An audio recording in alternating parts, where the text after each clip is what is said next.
is the acronym for Bridging Organization and Marginalized Communities for Local Sustainability Transitions in Europe. And this is a project funded by the Horizon Europe program of the European Union.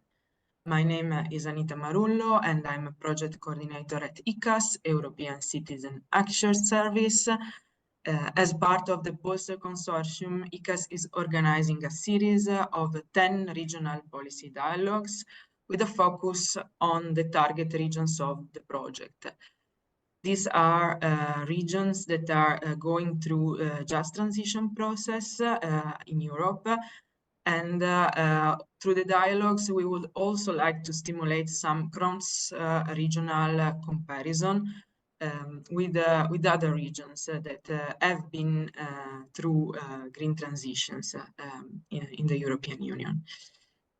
Today, we will present perspectives mainly from Croatia, but also some cases and lessons learned from Austria and the Netherlands. Before proceeding with the presentations, we would like to get a picture of our attendees. Silvia, perhaps you can share this next slide. We'll have a couple of introductory questions. The first one is, where are you joining us from today? All the polls are anonymous, so please feel free to respond. You can join at slido.com with the login and password that you can see in this PowerPoint or through the QR code.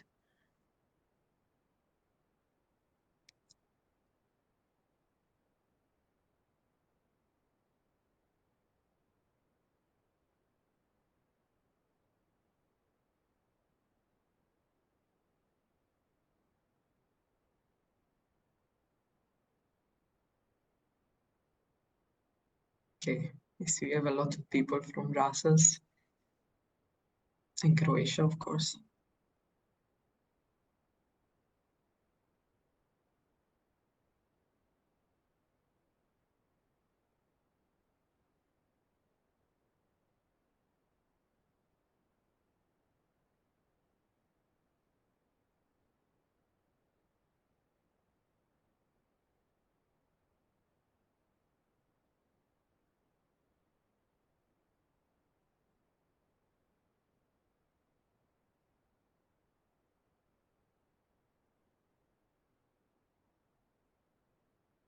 All right, we have a majority from Croatia, but we see quite a few people from Brussels and also some diverse participation from other countries, Portugal, Katowice.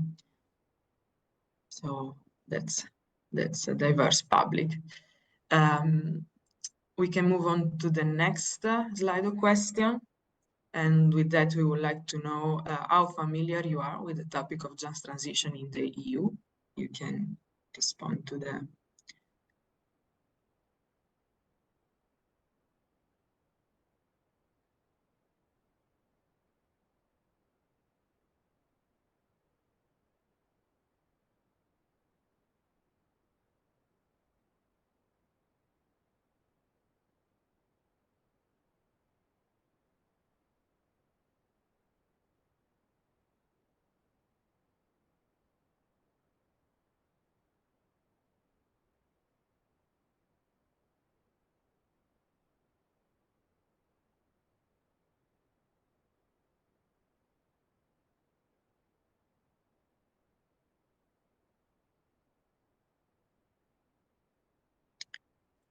That's great. So we see that, majority of the people has a solid background, or at least some basic knowledge, which is what we expected a bit. So we can now move on to some introduction that will be given by our first two speakers. We have first Sabina Ozic. I hope I pronounce well. Please forgive me otherwise.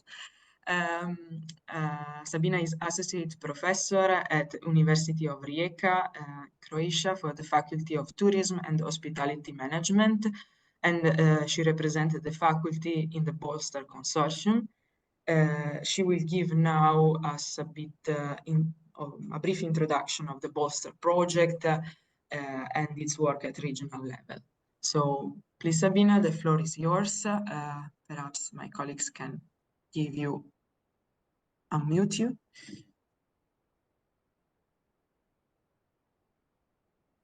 We can do that.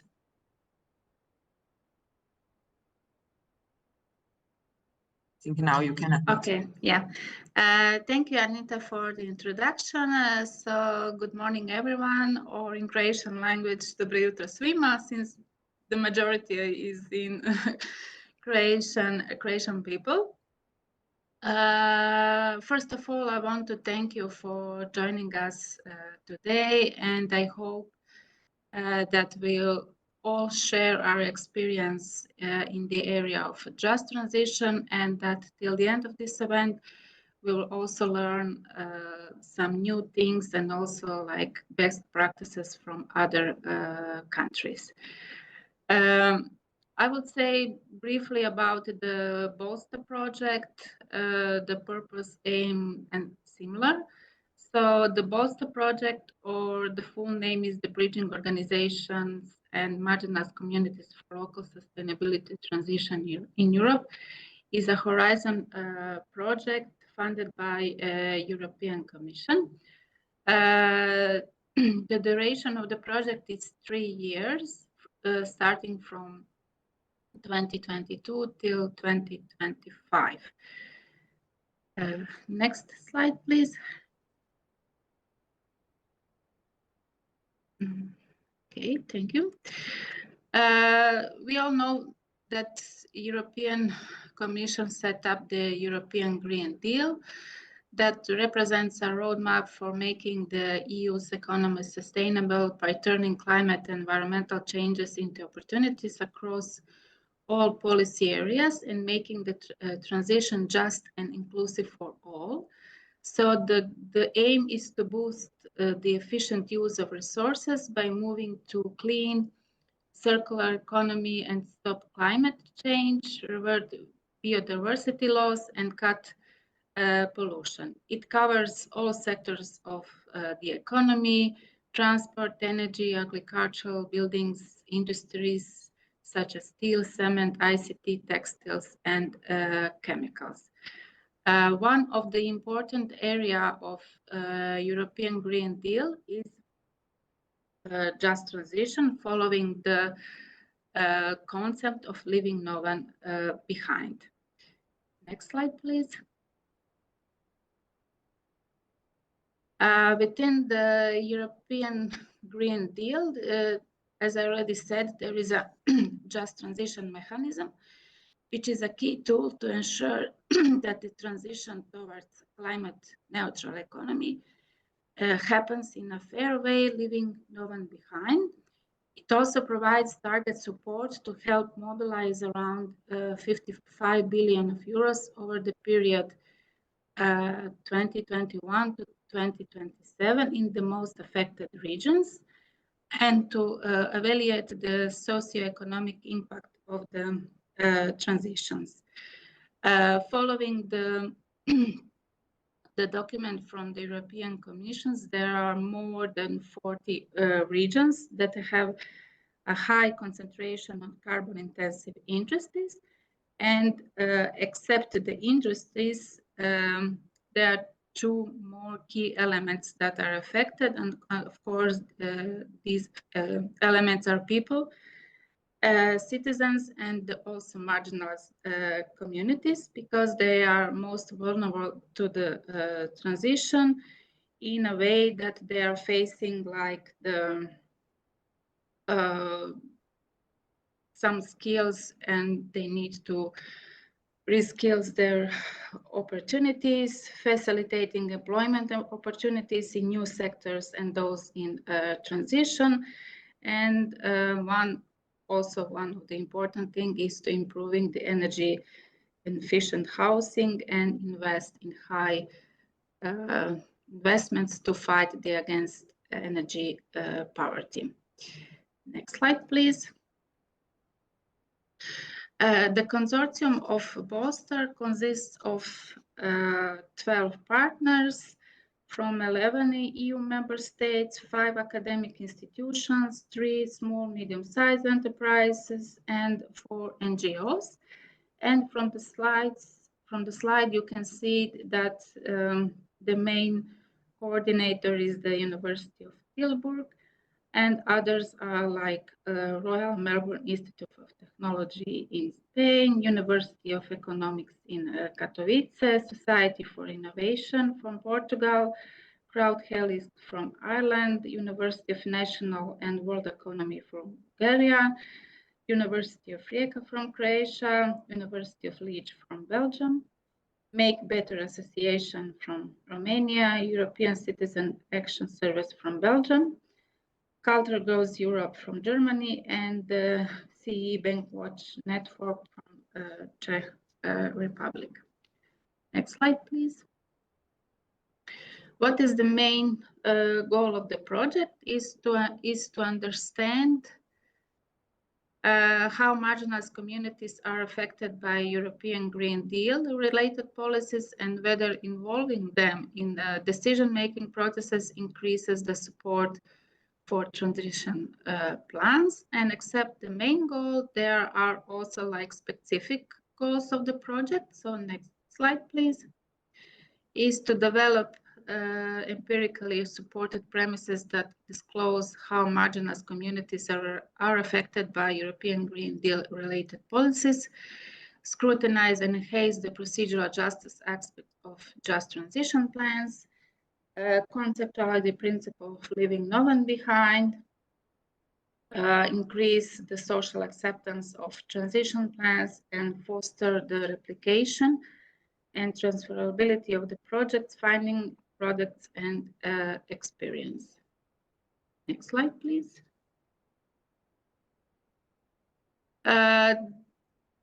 Within the Bolster project, there are 6 main work packages. You can see it from the slide. The first one is the conceptualizing the principle of leaving no one behind.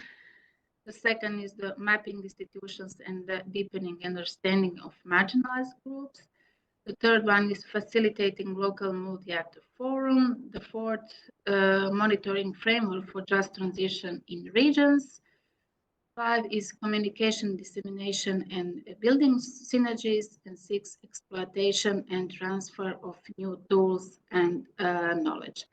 And within several of our packages, we will also have the EU level policy dialogues, then regional dialogues that we are facing today, and also connection within the just transition helix that synergies all main communities, organizations, NGOs into one big group.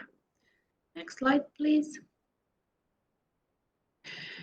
Regarding the regions, within the project, there are 7 of target regions that are high at risk of being affected by European Green Deal, as they have a high concentration of carbon-intensive industries. And 3 study regions have already undergone an economic transition and will be studied in order to learn from the past.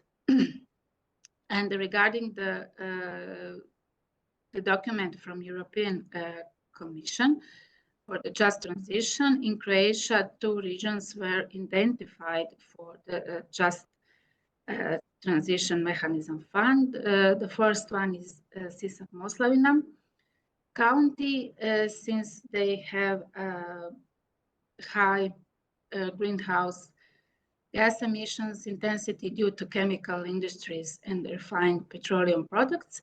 And the second one is Istria county due to the electricity production and cement industry. Since we here have the participants from Sisak-Moslavina county and Istria county, I'm sure that they will tell you more about these problems and also potential solutions for the just transition. Next slide. So thank you for your attention. For any question, you can, of course, ask or write a question in the chat. Thank you very much, Sabina, for this very comprehensive overview of the project and its focus. Yeah, indeed, please, we will have a Q&A moments, a couple of Q&A moments during the dialogue. So, well, if you, in the meantime you want to raise any questions, please type them in the chat so we can then respond it in due time. I will now give the floor to Max Burns from WWF Europe. Max is working on just transitions as a member of the climate and energy team in the WWF European Policy Office, and she particularly focused on the integration of just transition goals and principles in EU policies. So she will now give an introduction about just transition in the EU. Please, Max, the floor is now yours.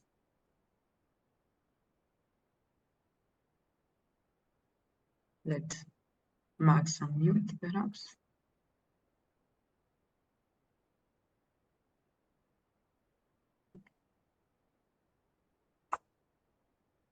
Okay, great, thank you. Sorry, I had a little notice that said you can't unmute yourself. I was like, yes, but I want to. Thank you for having me. It's great to be here with you this morning, and I find this a very interesting topic to be talking about, not just in terms of inclusion as the key to a real deep and socially relevant transition that we need, but also in the current moment. Many of us are sitting in Brussels, and it really already feels like election season, and the prominence that is starting to be given and is certainly needed in terms of social issues in the whatever the shape of the Green Deal going forward might be, I think makes the issue of marginalised groups and inclusion in general a very pertinent one on the political field at the moment. We know that there is many fears of backlash against climate policies, and making sure that we have everybody included in the discussions that are needed about how we transform our societies and our economies is absolutely key for getting it right and for being able to continue to move forward. I'm not going to dwell a lot on history. If we look at the next slide very briefly, I just wanted to place the Green Deal and the just transition mechanism that we had at the moment with its roots in the phase before. In 2016, we had a Clean Energy for All Europeans package and the Cold Regions in Transition initiative. And I wanted to note that this is very focused on this issue of getting out of coal and lignite mining and power. And the focus of that platform and the technical support and the pull from Europe to try to get into clean energy, the focus there for those regions that were going to feel the pinch because they were very coal and lignite based was really around maintaining jobs and growth in affected communities. That's how it was pitched. And as we move into the next slide and we see the Green Deal come on in 2019 that we're all familiar with, and the next slide shows that we managed to have a dedicated spot for just transition within that Green Deal.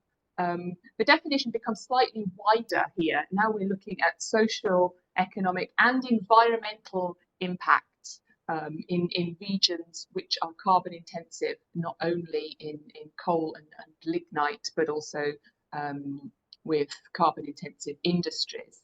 And the initiative that we landed with, the Just Transition mechanism, which we see on the next slide, I think is worth noting that again, it has a supporting pot, if you like, and technical assistance, which is deliberately targeted at specific regions in each member state. So this is no longer about just certain bits of Europe, although some regions, some countries have more of these regions than others, but it is a mechanism which is relevant across the Union, and which is designed to enable regions and people to address social, employment, economic and environmental impacts of this overall EU goal of reaching climate neutrality by 2050. I'm not going to go deep into the mechanics of the fund. On the next slide, there's a key arrow which just emphasises the point that funding is allocated upon approval of territorial just transition plans. Just transition plans were developed from 2020 onwards and approved up to the end of last year for specific regions in all member states, with the exception of Bulgaria, which hasn't quite got there yet, but which is still in discussion for a variety of reasons. And these plans, in order to access support and funding under the Just Transition Fund, which has its own regulation, have to outline the specific transition process in the targeted area and identify the particular social, economic and environmental challenges and the types of activity that are needed to address that.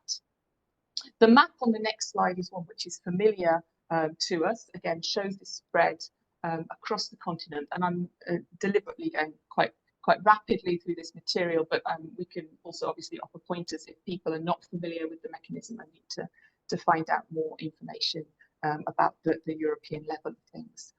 The type of activities that are being supported in this process, there's a list on the next slide, again range from, if you like, the classic approach focused on typically coal miners, power plant workers that are likely to lose their job, the reskilling of workers and the creation of new job opportunities, jobs such as assistant creation of new firms, but also the economic diversification necessary to support these regions which have been very dependent on one carbon intensive activity, but also again broaden out into some of the environmental rehabilitation needed, the move into clean energy. There's also in Article 8 of the Just Transition Fund regulation a delightful almost postscript at the end of the list of activities which fall under the fund, which does say other activities in the areas of education and social inclusion. So in a way, there's this widening that is possible if a region identifies that as their biggest priority in getting through the shift, or not just the biggest priority, but an area which needs investment and specific attention. If we just turn for a very short moment to look at some of the principles behind Just Transition, on the next slide, this is the way that we at WWF often talk about Just Transition. And we find we need to spell it out quite often. It's not just a technical fix. Just transition is designed to be just. So we talk a lot about fairness and the need to uphold the rights, the needs and the values of everyone, and the principle that no single group should be privileged over others, and that the costs of the transition, which is going to benefit us all collectively, shouldn't fall on those who are least able to bear those costs, or who are bearing the biggest impacts of the transition. Keeping the climate ambition on the issue of just transition is very important for us. It's not a just transition if it's not supporting us to get where we need urgently enough. That nature of an integrated strategy, locally tailored solutions, planned and implemented early, all speak for themselves. And the inclusiveness of the process, the meaningful participation, the transparency, the various types of social dialogue that are needed. And that's, in a way, the principle that enables the other principles to be brought into concrete action. I'm not really going to talk about the next slide. I'm just going to flash it up. We did an assessment of a selection of these territorial just transition plans. And from the principles that I've just talked about, we identified, if you like, a list of key elements that we wanted to check were in there. What's more interesting is on the next slide is the findings that we find out from looking at those plans at the end of last year, was really the relevance of the issue of inclusion across many of the key findings. So we found that a lot of the plans were still focused on technical investments, economic fixes, and we're missing a wider social impact angle. We found that plans were lacking a recognition of the inequalities that existed already, and that without that recognition might not be effective in actually going forward and making an effective transition. And we certainly found a lot of places where the process of planning could be more participatory and transparent. And these are things that we very much have our eye on as we move from that planning stage through into implementation. So this ties together in the last slide exactly why we need to put the spotlight on inclusion and be able to articulate why it's so important for the just transition. I think we need to, again, spell this out sometimes. Those of us who are interested in this issue tend to take it for granted that it's a necessary step for the effectiveness of the transition, that if we don't respond to everybody's needs, then we're not actually getting to the level of transition which we want. We need to be able to articulate why, if we are not including people, if we risk leaving people behind, why that will not be a sustainable transition. Again, we need to be a little bit shameless in talking about the justice elements. If we're continuing to create winners and losers, that's not fair. That's not a just transition. It's not what we want. And we need to be talking and learning to frame the just transition as an opportunity to build a more equal future society, and to pull it out of this concept of being a sort of compensatory measure for change that's being imposed on people, and bring it more into a joint and participatory project. So I've been rather rapid in this framing this morning, but I think the more interesting part is the discussion to come in how that happens in practice and how we manage to help inclusion take its place, not just in the discourse around just transition, but in the real practice and change on the ground. So thank you very much, and I'm looking forward to the dialogue. Many thanks, Max, for these very valuable insights about the just transition process. We would like now to ask questions to our attendees, everyone, through our Slido poll, which is: what are the main challenges to ensuring a green transition, leaving no one behind in your region or country? You can just write a few words or a sentence so we can see here a bit your different perspectives. We give a couple of minutes for that. So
perhaps while we are waiting, Max, you may want to answer the question from Robbie that we have in the chat.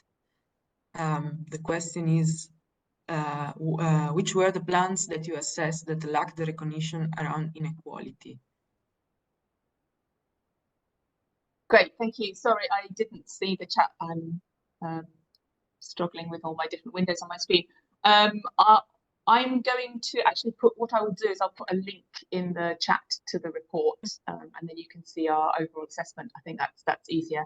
And I think my contact details are probably on the back of it. So if you have any more detailed questions around the report, then I'll be very happy to take up contact with you. It was an assessment of a variety of plans, not the whole 27 member states, but I think we assessed 13 plans in 9 countries or something. So there's quite a range there. I'll find that link and put it in the chat now. Thanks for your interest.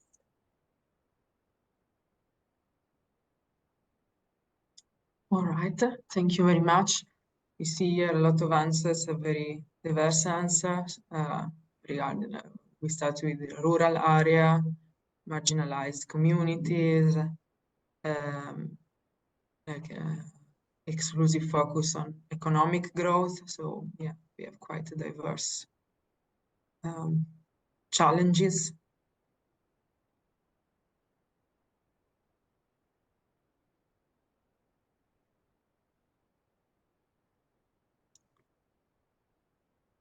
This is great. We will comment all those answers with our panel later on. I would like now to proceed. Perhaps we can wait maybe another minute. Another 2 people typing.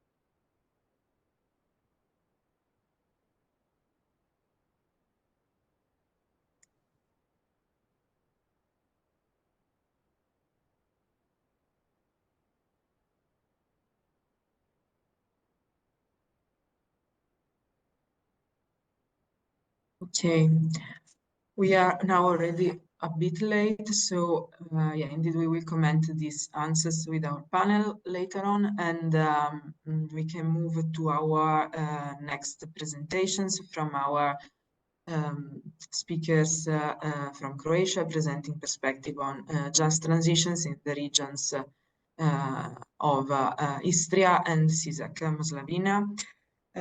We will ask you again to note your questions after these 2 presentations. We will have possibly a short Q&A moment and try to respond to at least to some of them. And also we kindly ask to our speakers to try to stay within the 10 minutes of presentations, as we would like to have the time for everyone. Our first presenter is Anna Maria Škopac-Pamić. Again, please excuse me if I don't pronounce it well.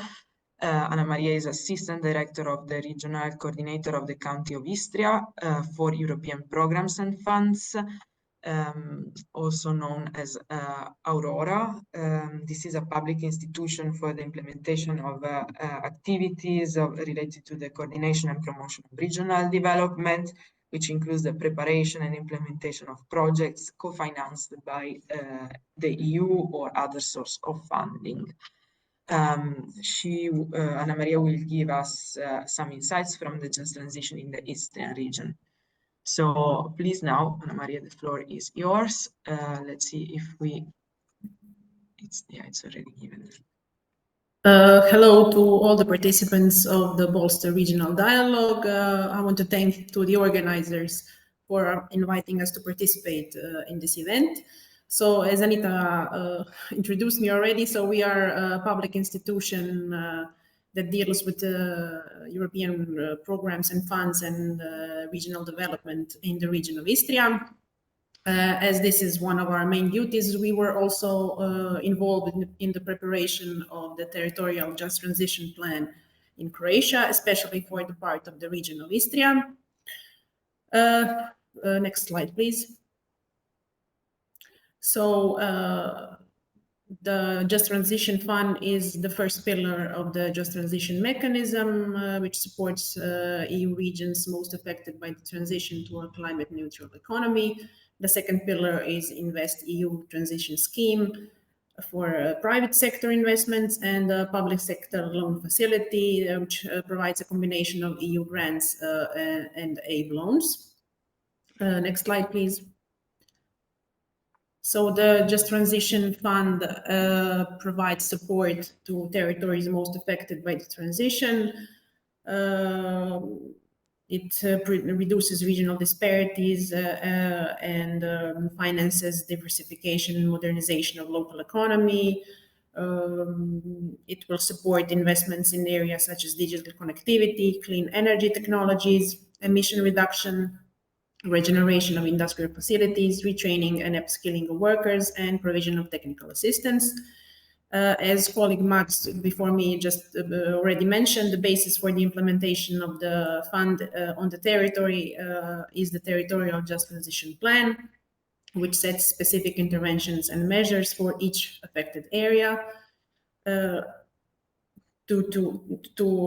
for which intervention is requested due to the socioeconomic consequences of the transition on the specific territory. Next, please. So we have already seen this map, but I also included it in my presentation, just a quick overview. So 67 territorial just transition plans for 93 eligible areas in 26 EU member states, 25.4 billion euros of possible funding together with EU contribution and own co-financing from the Just Transition Fund. And as I mentioned, so the Territorial Just Transition Plan sets out the challenges in each territory, as well as the development needs and objectives to be met by 2030. And they identify the types of operation, envisage and specify governance mechanism. And also, important fact, the plan opens the door to all three Just Transition mechanism pillars. Next, please. So for Just Transition Fund in Croatia, the country report for Croatia for 2020 from the European Commission detected two regions in Croatia that are eligible for funding from JTF based on the intensity of greenhouse gas emissions, so Sisak-Moslavina and the region of Istria. We have a total contribution from the EU of 179 million euros from Just Transition Fund. Both of our regions' investments needs have been identified to address the challenges and mitigating the socioeconomic costs of the transition and improving environmental sustainability and resource efficiency.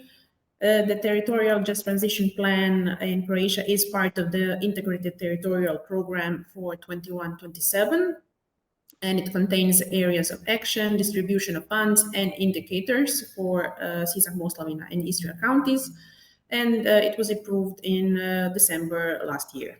Next, please. As for Just Transition in the region of Istria, we can see now a map of the region of Istria. The most affected areas are from the transition to a climate neutral economy are the areas of Labinština, the bigger part on the right. So we have we have one town, city of Labin, and four municipalities, Raša, Kršan, Sveta Nedelja, and Pičan.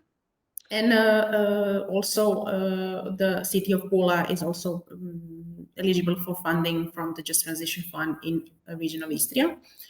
The total allocation for our region amounts to a little less than 73 million euros from Just Transition Fund.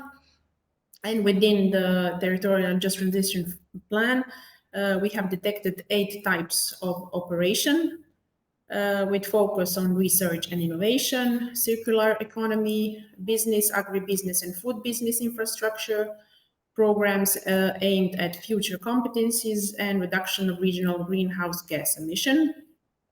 As I already mentioned, our institution participated alongside with the Ministry for Regional Development and European Union funds in the entire process of programming the plan, and now we are also involved in some extent to the preparation of the first calls for financing that are expected to be launched in the first quarter of next year.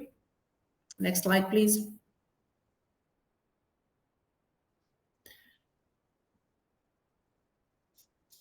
As I mentioned, we have 8 operations in the territorial plan for region of Istria. 6 of them are mainly focused on the public sector, while the last 2 are intended for the private companies. I've grouped the first 2 operations since they are relatively similar in their focus. The first operation investment is in business infrastructure. So we have two entrepreneurial zones in Pican and Sveta Nedelja with total of 160,000 square kilometers. And we also have 6 entrepreneurial support institutions in Labin, Rasha, Sveta Nedelja, and Croatian with the capacity to incubate around 60 SMEs during the years. And the total EU contribution from the Just Transition Fund for these two operations amounts to 32.5 million euros. Next slide, please. Operation 3 focuses on the research, development, and innovation sector. So we have innovation investment in the Metris Research Center, which is part of the Istria University of Applied Sciences based in Pula. The aim of this operation is to encourage research and innovation activity. This operation will provide reconstruction and equipping of the Metris Research Center. Activities will also include transfer of knowledge and technology, creation of research studies, experimental development, and also very important activities that encourage small and medium-sized enterprises to use green and digital innovation technologies in their own businesses. So it is expected that by 2029, a minimum of 20 SMEs will be using the Metris infrastructure finance through this project. The total EU contribution from JTF will amount to 4.5 million euros. Next slide, please. Operation 4 focuses on circular economy. It enables investment in improvement of the circular economy and the achievement of the goals of the European Green Deal. It will finance construction and equipping of the recycling yards, creating technical prerequisites for efficient reuse of waste. It will have some informative and educational activities in order to prevent the creation of waste. So it is planned to finance the construction of recycling yards in the city of Pula and municipality of Pican. And it is expected that 4,000 tons per year of recycled waste will be achieved through these two recycling yards. The total EU contribution is 1.6 million euros. Next slide, please. Operation 5 will provide new educational programs in public open universities in Pula and Labin. These programs will be aimed at future competencies through retraining and upskilling and education of adults, such as employed persons in risk of losing their jobs, unemployed persons, socially vulnerable persons, persons in a disadvantaged position, with an emphasis on technological directions and occupations that follow the development guidelines of the local economy in accordance with the green and digital transition. So expected outcome, 120 employees of SMEs will complete the retraining program in order to have skills needed to adapt to the labor market in the process of this economic transition ahead of us. Total EU contribution is 2.2 million euros. Next, please.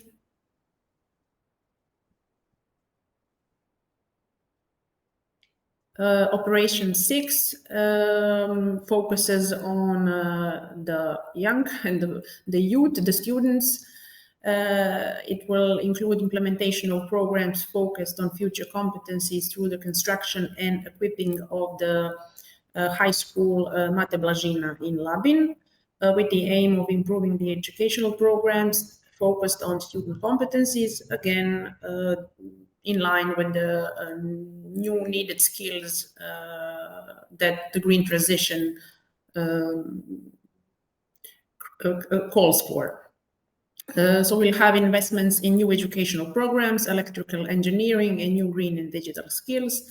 Modernized classrooms and workshops into educational facilities will be financed, and these will be used by 50 students per year. The total planned EU contribution will be 7.8 million euros. Next slide, please. This operation is focused on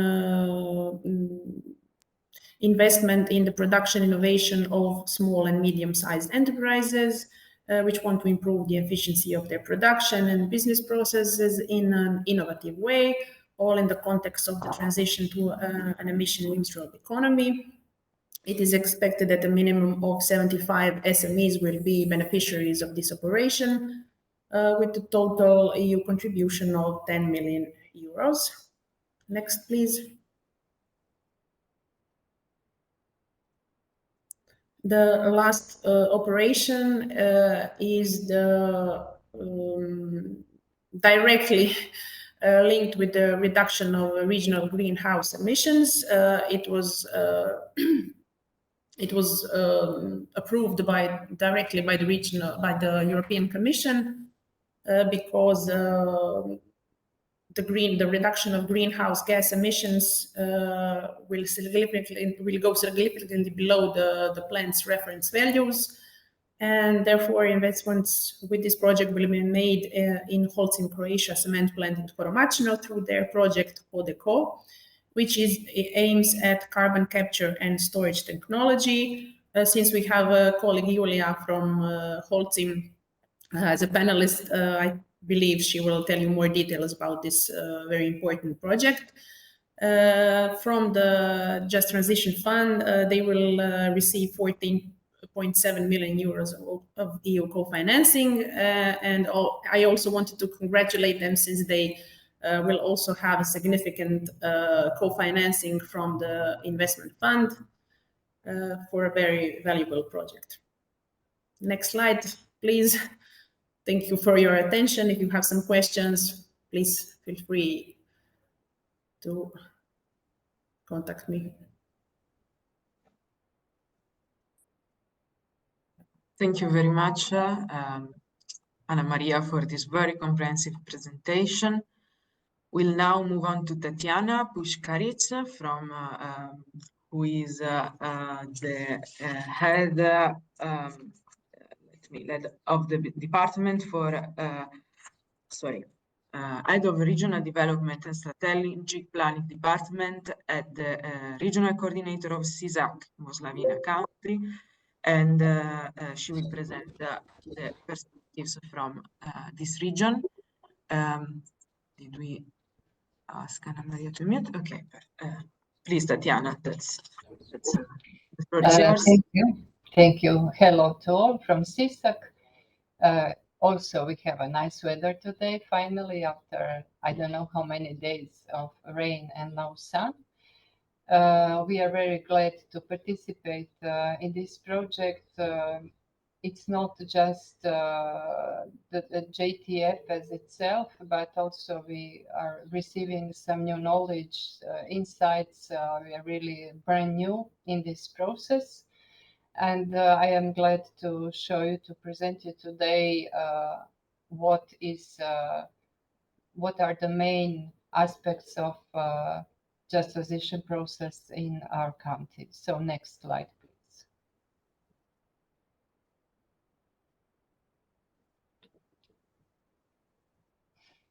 Okay.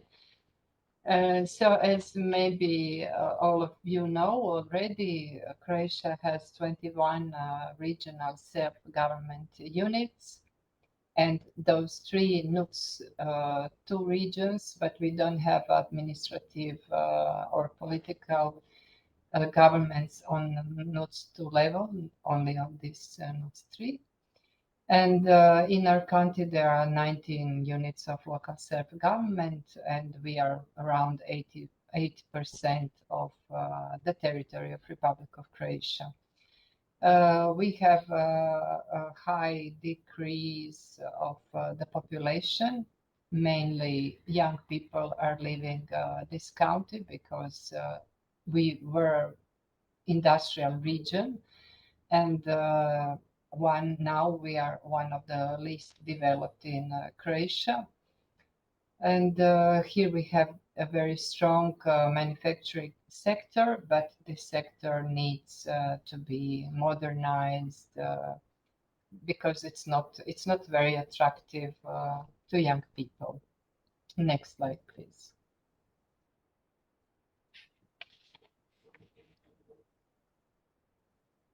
So as for the political priorities of this county that has developed a new strategy until 2027, this economic growth is on the first place. On the second is sustainable development and improvement of the quality of life and sustainable management.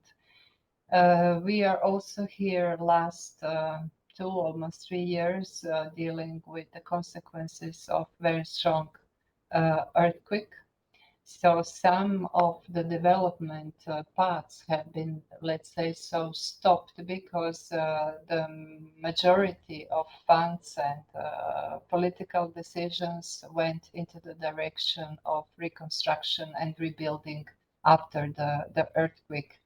And what we are trying to do with this territorial plan for just transition and operations that have been accepted is to bring it back on this path of economic transformation and development.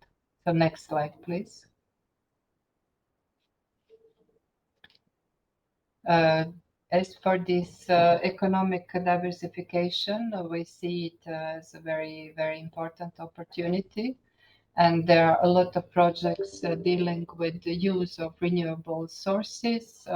We are trying to develop continental tourism, especially rural and wellness tourism. You know, when you hear about Croatia, you think about the seaside, and there is really a very, very developed tourism in Istria, for example. But what we are trying is to connect to those trends in order to give to population some new opportunities. We also see ICT industry as an attractive diversification prospect, and also there is a very big potential in agriculture that also needs to be modernized in order to become more competitive, because now we have a very, very traditional agriculture production. Next slide, please.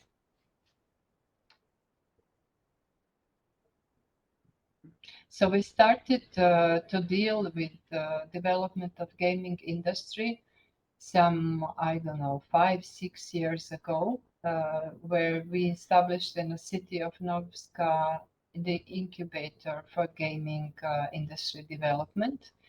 And this was, it still is a very, very successful project. So this is the path that we managed to attract not only young people, but also high schools, investors, civil society. So everybody is really, really interested to join this gaming industry. And it's not just the gaming, we also started to work on gamification, which is now very, very important tool for digital transformation of public sector and also the private one. Next slide, please. Some of the results of this development of gaming industry. There are 3 companies now in the city of Novska that are in the top 35 gaming companies. We are waiting the results for the last year, and we will publish it soon. Those studios that have been established employ about 120 people. And now we have 70 companies and 1,000 completed projects only in this small city of Novska.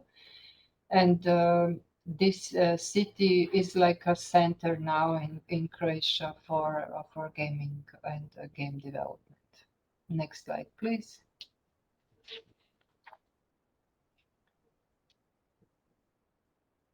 Thinking about just transition and development of territorial just transition plan, we wanted to continue this successful example, but also we added new operations and new projects. As for the strategic objectives for the transition in our country, there are 4 of them. One is decarbonization of the regional economy, then resilient and diversified regional economy, empowered and skilled human resources, and quality living and revitalized environment. What are we doing now is that we managed to comply our strategy also with those strategic objectives. And when developing new projects and project ideas, we see them also in this perspective, which was not the case only a couple of years ago. Next slide, please. I will now present you, we have 3 operations in Territorial Just Transition Plan. Operation 1 in Croatian is called the Majstorska škola, but there is this translation of the master school. And this is a school that will gather a craft and a craft production, and also the change of this existing education system for different crafts, because they also need to be modernized and transformed with not only European Green Deal, but also everything that is happening now on the market. For instance, we have a lot of electrical cars, but we don't have mechanics for those cars. So this master school will also transform the education system in order to be on the track, let's say so. Next slide, please. I already told you about this development of ICT industry, and this is the picture of future gaming center in Novska that will consist of 4 main activities, or let's say 4 main buildings that should be built. There is an incubator for testing games. There is an accelerator for those entrepreneurs who will exit from the existing previous incubator. And we have a faculty and student dormitory in the city of Novska. The capacity is large, and of course this is not built only for Sisak-Moslavina County young people. This campus will be open to hold the region, and we also hope to receive students from other EU countries or other European countries. So we are now in a stage of finishing the main construction projects and finishing the investment study.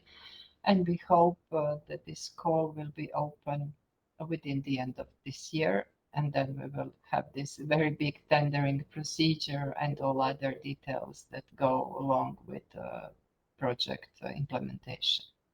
Next slide, please. As I told you, we had this very big earthquake, and we also lost a lot of business facilities. And now this territorial just transition plan was also the opportunity to modernize existing business infrastructure, but also to provide entrepreneurs with facilities that they need. And we are now working on establishment of infrastructure for the development of new business incubators. And we will develop them in 2 or 3 cities that were most affected by the earthquake in Sisak-Moslavina County. And that is all from me from this presentation. I hope that you will have some questions. I also hope that we will successfully manage to implement the operations that are planned, but we think that those 3 operations are just a start for Just Transition projects implementation in our county. We are trying to involve other sectors, other actors, such as Faculty of Metallurgy in our county. We also included our high schools in this process. One of them is currently implementing a project, and we are very happy to show that this will be the first project implemented as a Just Transition one. And we will show them to public and hope that this will motivate also other important stakeholders to involve and to be active in this process. Thank you for your attention. Many thanks, Tatiana, for your very interesting presentation. Now, before moving to responding to some questions from our attendees, I would like to ask a couple of questions, both to you and to our public through the slide that you can see here. So the first question is, are there marginalized or vulnerable groups of citizens, especially affected by the green transition in your region, and who are they? Perhaps we can go first with Anna Maria, and in the meantime, our public can respond through Slido. The area of, especially the area of Labinština, has in the past gone through several waves of transition. So the word transition has a very negative impact on the inhabitants, on the society. It always meant losing jobs. So probably the most affected also with this transition will be workers that will in the future lose their jobs or will have to reskill due to the demands of the new economic prosperities and green and digital competencies and skills that will be needed. So probably, yeah, the workers that will probably lose their jobs, and the young people who will not have the necessary skills for the future workforce. But as you have seen from the list of operations in the region of Istria, we have focused on the reskilling and upskilling of workers through some educational new programs with the skills that will be needed in the future. Like the analysis will show which these new programs will be. So we have put the focus on the present workers, those who will be losing their jobs or those who cannot find new jobs because they don't have sufficient skills needed for new occupancies. And also we have set a focus on the young people who have not yet entered the workforce, but we want to prepare them as future workers for the new skills and to be efficient on the market. Thank you so much for your answer. Tatiana, do you want also to comment on this question? Yeah, I agree with what Anna Maria said. Also think that those workers, especially those aged 50 plus, are especially affected by the green transition because they have skills that are not anymore matching, let's say, so the market needs. And that's also why this master school will be rebuilt, because there they could pre-qualify and reskill. But also young people who are leaving after they finish their school. They are leaving to other EU countries, especially Ireland, Germany, Austria, etc. And we really need to provide them with facilities and new kind of jobs that will attract them in order to stay in Croatia.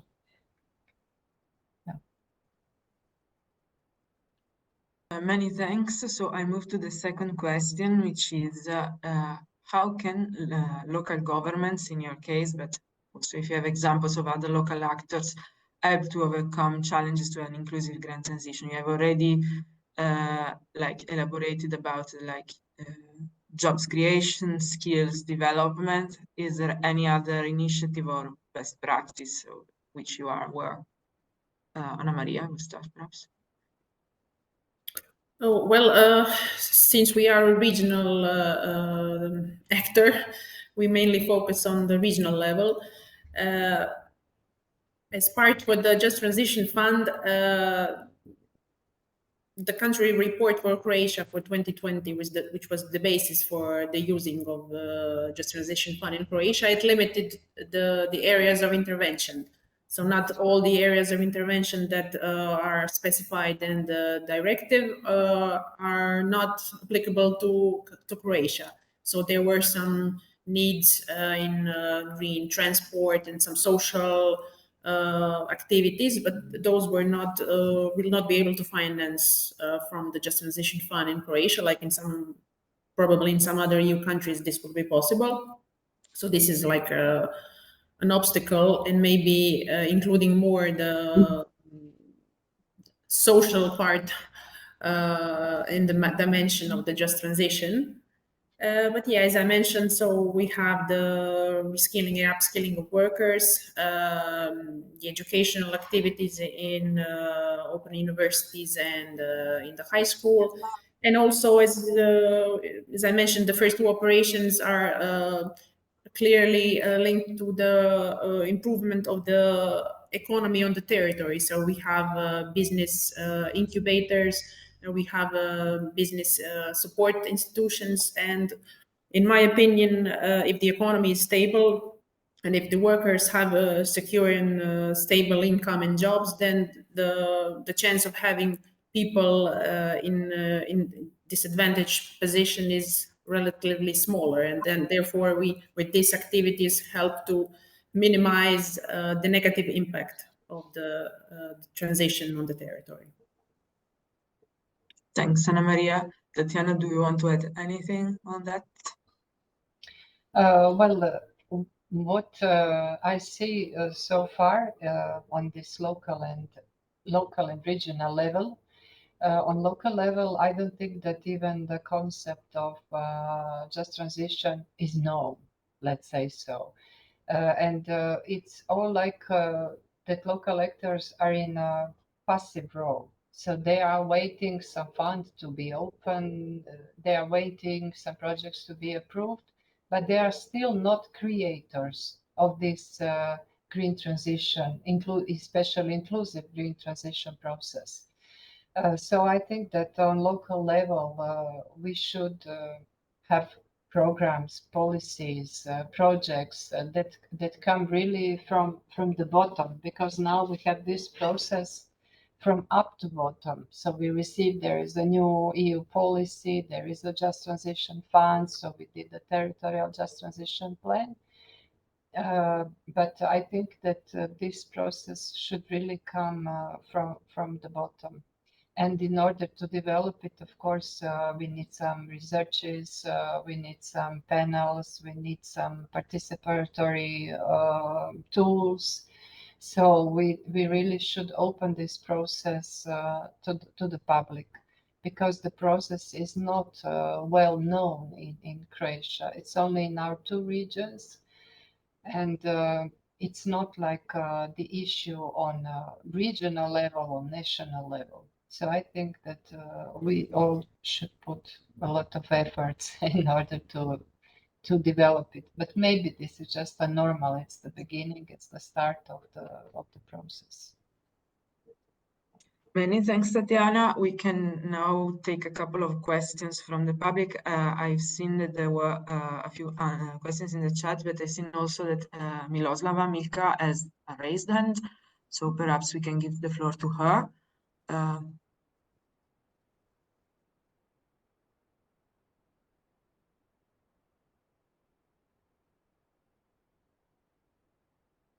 maybe she is gone. Well, we can then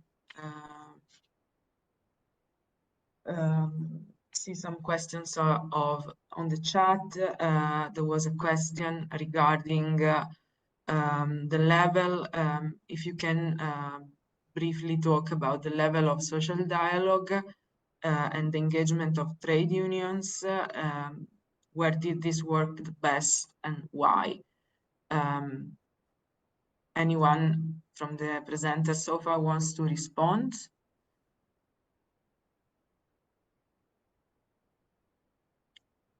I cannot see. Perhaps you disappeared.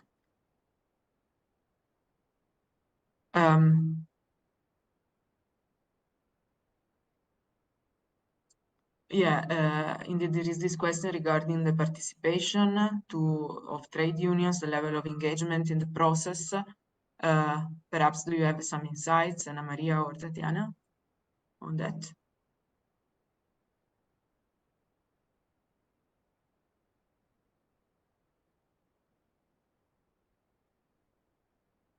Okay.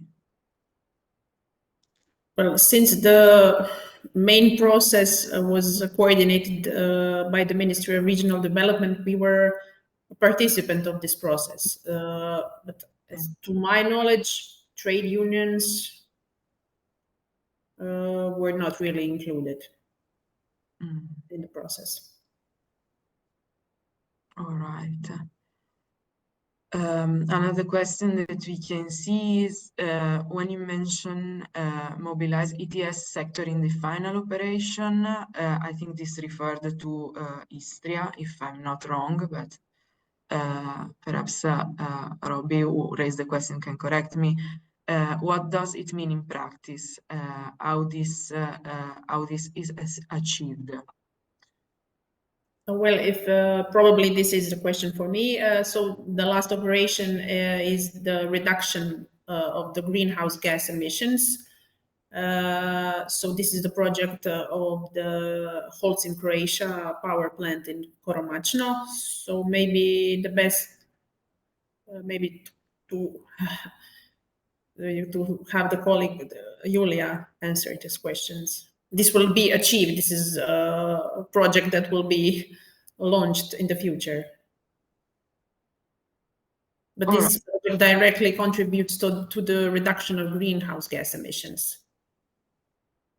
Thank you. Thank you very much. There was indeed, now Miloslava is back. I've seen a question from her in the chat, which is which of these objectives, and I think it still refers to the Istrian presentation, aim to the transition of cement industry related business in Istria. Can I develop on this, Anita? Yeah, sure. So I think the plans are really interesting, especially in terms of the retraining and development of future competences in a wide variety of areas. But my question is, in both cases, you mentioned that, well, for Istria, it's the cement industry. For Sisak-Moslavina, it's the chemical industry. And my question is, how do you have it described in the plans what will happen to these industries? Because a lot of what you're showing is sort of development of things that are completely different. So will these industries be faded out, or is there some idea for transitioning them to other technologies? Thank you. Well, the plan is, these are private companies, so it's hard for us from the public sector to comment on business plans and innovation technologies for private companies. But of course, if the plans of the European Green Deal aims at reducing the greenhouse gas emission to have zero greenhouse gas emissions by 2050, then of course probably some of the companies will have to transform their production to meet these new standards and levels. But when it comes to Just Transition Fund and our plan in Croatia, there were some other projects besides the Codeco project that were discussed with the European Commission that could have received funding from the Just Transition Fund, but they didn't meet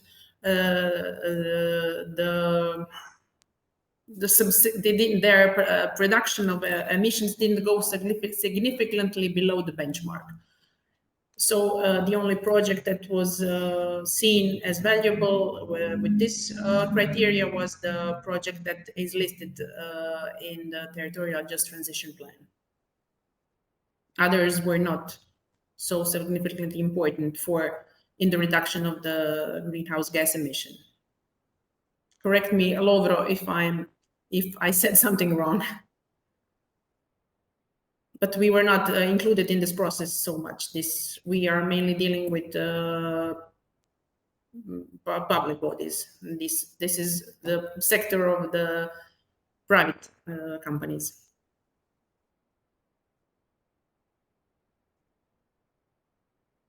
Thank you. And also I have a question for Tatiana. You mentioned this agricultural sector. I think it was for Sisak-Moslavina. And one of the things you mentioned was this need for the modernization of the agricultural sector. I'm sorry if I've mixed up the two presentations. But my question is, what does it mean to modernize? Because if you look at the European Green Deal, we're going farm to fork. Which means basically that in Western Europe, they're thinking about backtracking on some of the ways in which the agricultural sector was modernized, moving away from a large-scale farming, supporting ecological farming and various forms of non-chemical based, for example, approaches to agriculture. And also you're talking about this wellness tourism and rural tourism, which very strongly supports this more traditional, I would say, approach to agriculture. So has there been much discussion about how to maybe skip the mistakes made by Western Europe in terms of their agricultural development and jump a stage and move towards what Western Europe is planning to do within the future? Thank you.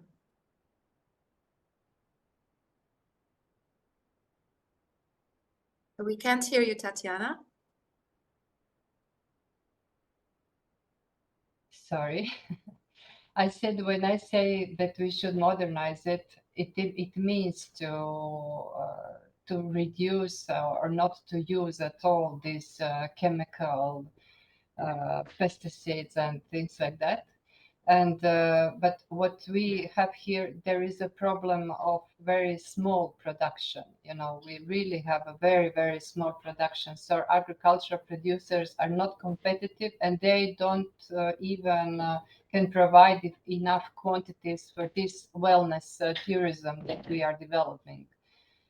For instance, the director of a hotel needs a carrot, and he cannot have sufficient quantities of carrots, for one hotel. So the production is very, very low.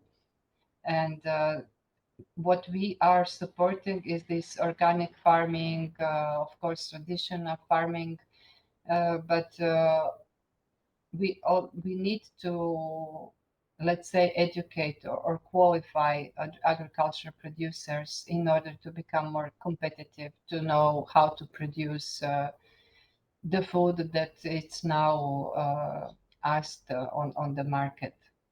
So no, of course not. We are not trying to make it big and like a massive production. No, that's not the intention.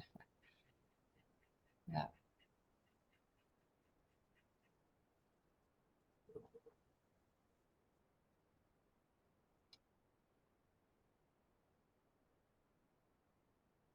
Cannot hear you. many thanks to both to our presenters and also our attendees. We have other questions, but I think we need to move on. We are very late to the schedule. Please just note them and let's see if we can discuss it during the panel. I would now like to move on then to the next presentation, perspectives from other regions in Europe. Silvia, you can switch slide, please. We will have a first presentation from Eva Maria Wout-Kirchgatterer, who is Head of Development for EU Cooperation at Carinthia Economic Promotion Fund in Austria. And she has worked a lot on research and development and teaches at the Alpen Adria Universität Klagenfurt and also the Institute for Geography and Regional Research. Yeah, please, Anna Maria, the floor is yours to present a case from Carinthia. Let's see if we can unmute her. Eva Maria. Okay. No? Hello? Hello, now we can hear Can you hear me? Yeah. Yes, okay, great, thank you. Hello to everybody here in this conference. I'm very glad that you have invited me to present some experience or case study or project, however you call it, from our region. I'm working for the Carinthia Economic Promotion Fund. We are a regional funding institution. We are close to the regional government, and we have EU funds, but we also have regional and national funds that we manage here in the region. As you already have seen, there is a just transition region in Austria and also in the federal state of Carinthia, and I'm now talking about this just transition region in Carinthia. It's quite a small region. It's about 240 inhabitants there, and well, we have some special challenges. Some of them have already been mentioned in the prior presentations. Could you please move on? Yeah, thank you.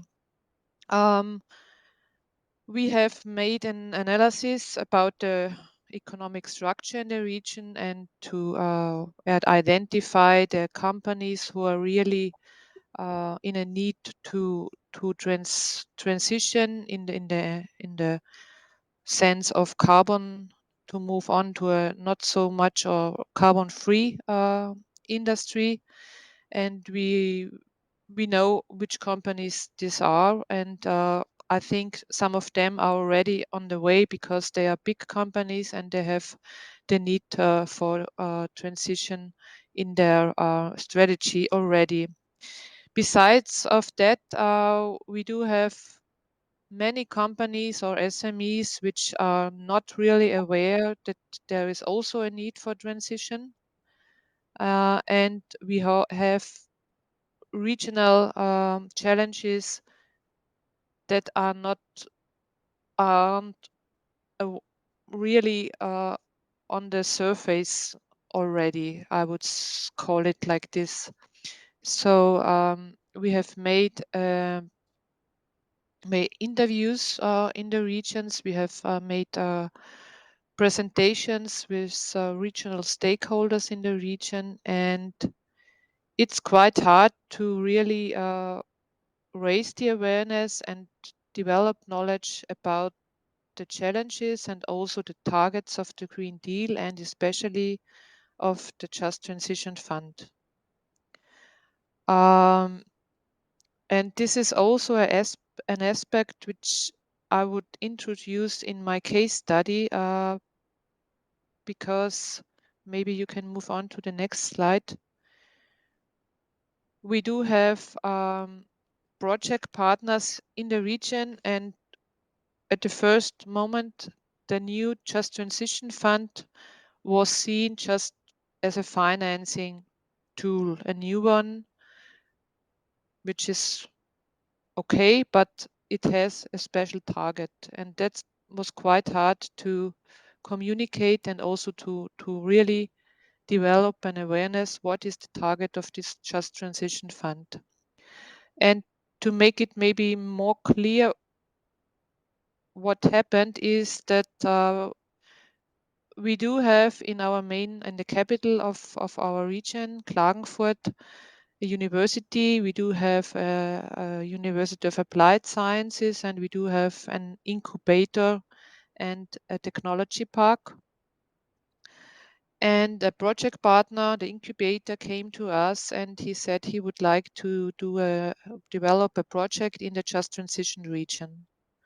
And the first approach was that they just want to copy what they are doing in the capital of the region. They just copy it and do the same in the rural Just Transition region. This was the first approach of the project owner, and we had some discussions about that this won't really work the same as it does in the capital of Klagenfurt, and that it really needs a place-based, a local regional approach to the project development. And this was, I think, a decisive step because they really focused on the regional challenges and the local challenges. They looked at the stakeholders which are really in the region. What are the needs of the schools? What are the needs of the local stakeholders? And they analyzed this, and now we have not really started with the project, but we had some presentations of the project owners which now show that it really goes in an integrated approach, a local integrated approach, in the way that the project really focuses on the needs of the region, also on the possibilities of the region, and they really focus on a network or implementing a network of an startup ecosystem in the region, in the Just Transition region. So this project has quite some different approaches. One is to build up infrastructure and also to some kind of local governance structure. The second one is to really work with the target group to raise awareness there, to scout talents and ideas, and to coach these people, mostly young people who come from the schools. We think, and to really sustainably implement this project in the region, so that also after the project duration, we do have capacity in the region and also resources that really go on in the process which we would like to start with the funding possibilities we have now with the Just Transition Fund. So the approach is surely more low level as it is in comparison to the incubator approach in the capital of Klagenfurt, close to the university. They really will go into the schools, also into the vocational schools, and to really focus there on possible ideas or in connection probably with also the local industry. And we do have one research center on wood in the region to really implement there some connections to the schools and to really develop a new business idea, probably on a low level, but to really take the focus on the local needs and possibilities. And now we are quite satisfied with this approach, and we are really curious how it will work out at the end. But it's quite a new approach I would say, and it's also, I think, important for the incubator to really, maybe not to implement something that is maybe in a scientific way the way of doing it, but to really focus how this could work out in a very special region with very special characteristics. I think for the moment, I would not see the need that maybe we talk more about the just transition region in our country, but it was important for me maybe to talk or tell you about this experience we have made in the last months in this project development, which is situated in the measure in the just transition plan of Austria, namely to really develop the regional and local ecosystem and startup ecosystem. Yes, thank you for your attention, and I'm really glad, I will be glad to answer some questions which will be then after the second presentations. Thank you. Thank you very much, Eva Maria, for your presentation. We now move on to Anastasia Steg, who is for postdoctoral research at the Department of Public Law and Governance of Tilburg University, and her research interests focus on social justice and governance of climate transition process and policies. So she will present us a case from the Brainport region in the Netherlands. Please, Anastasia, the floor is now yours. Let's see if we are there.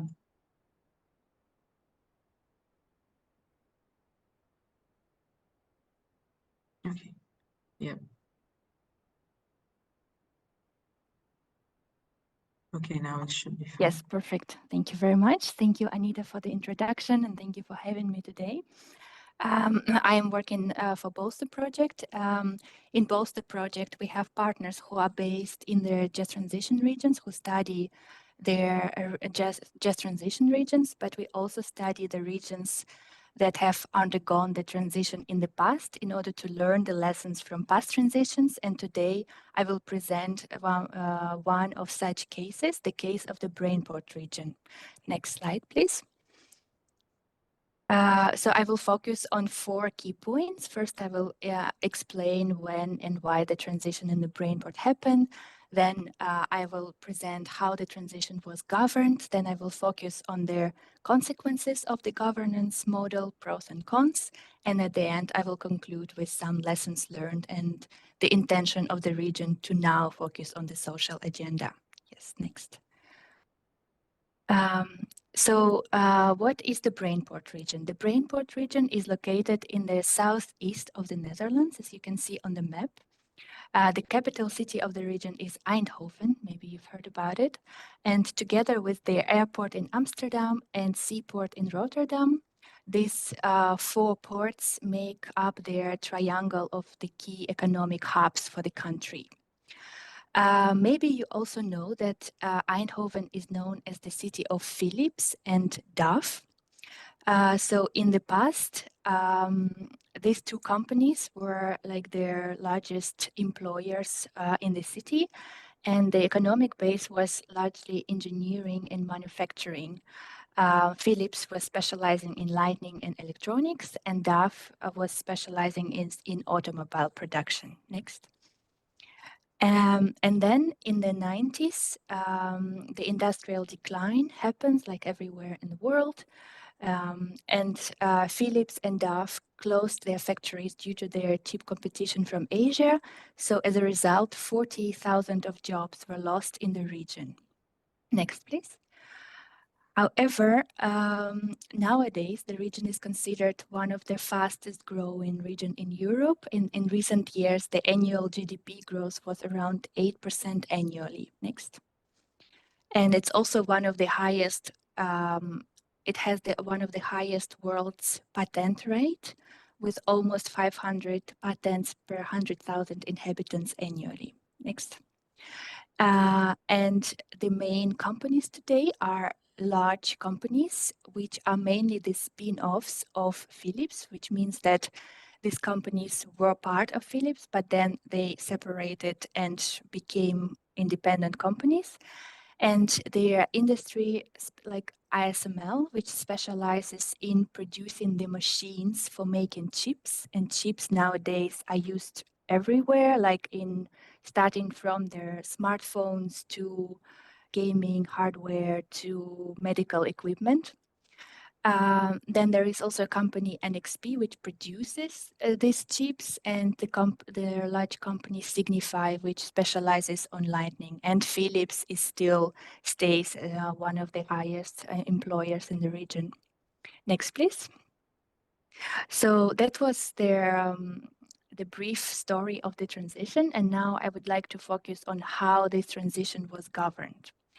So in the 90s, the mayor of Eindhoven city of that time invited the head of the local employers association, the technical university, and the business leaders to his home, and they came up with a plan to overcome the economic decline. Well, nowadays their governance structure looks like, as you can see on this slide. At the head, there is an appointed director. And then, next slide, please. There is 4 representatives of government of 4 local municipalities out of the 21 municipalities in the whole region. So their representation is a bit unequal. Next slide. There is 4 representatives of academia, and in Eindhoven they have the large technical university, but also 2 universities of applied science, SUMA and Fontys. And the 4th member is the chairman of a university from another region, actually, that wants to join also the Brainport region. And the next slide, there are 6, like the largest share of this board are the private leaders. So the government has 4 representatives of private companies, like the leading companies of the time. Next one. So this is the kind of political party that makes the decision, and the idea is quite clear. Yes, the government collaborates with industry to develop this open ecosystem to support innovation industry, and applied science universities, they train employees directly at these companies to provide employees and develop, further stimulate innovations and research. Then there is also kind of agency of the Brainport. It's called Brainport Development, and this is the agency that acts like a private organization that implements projects and like promotes their regional Brainport government internally and abroad. So this is the overview of the governance model. Next, please. And the financing of this is a total budget of 11 to 13 million euro a year. And the largest share comes from the 21 municipalities. But as you can see, like only 4 municipalities are on the board. Next, please.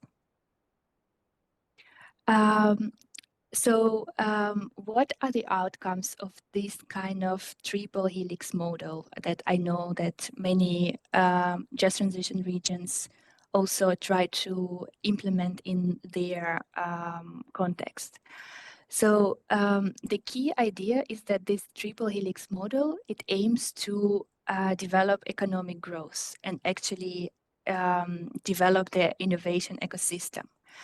And the innovations and the technologies that are produced in the Brainport region are highly complex. So sometimes, like my respondents interview say that even civil servants, they don't understand their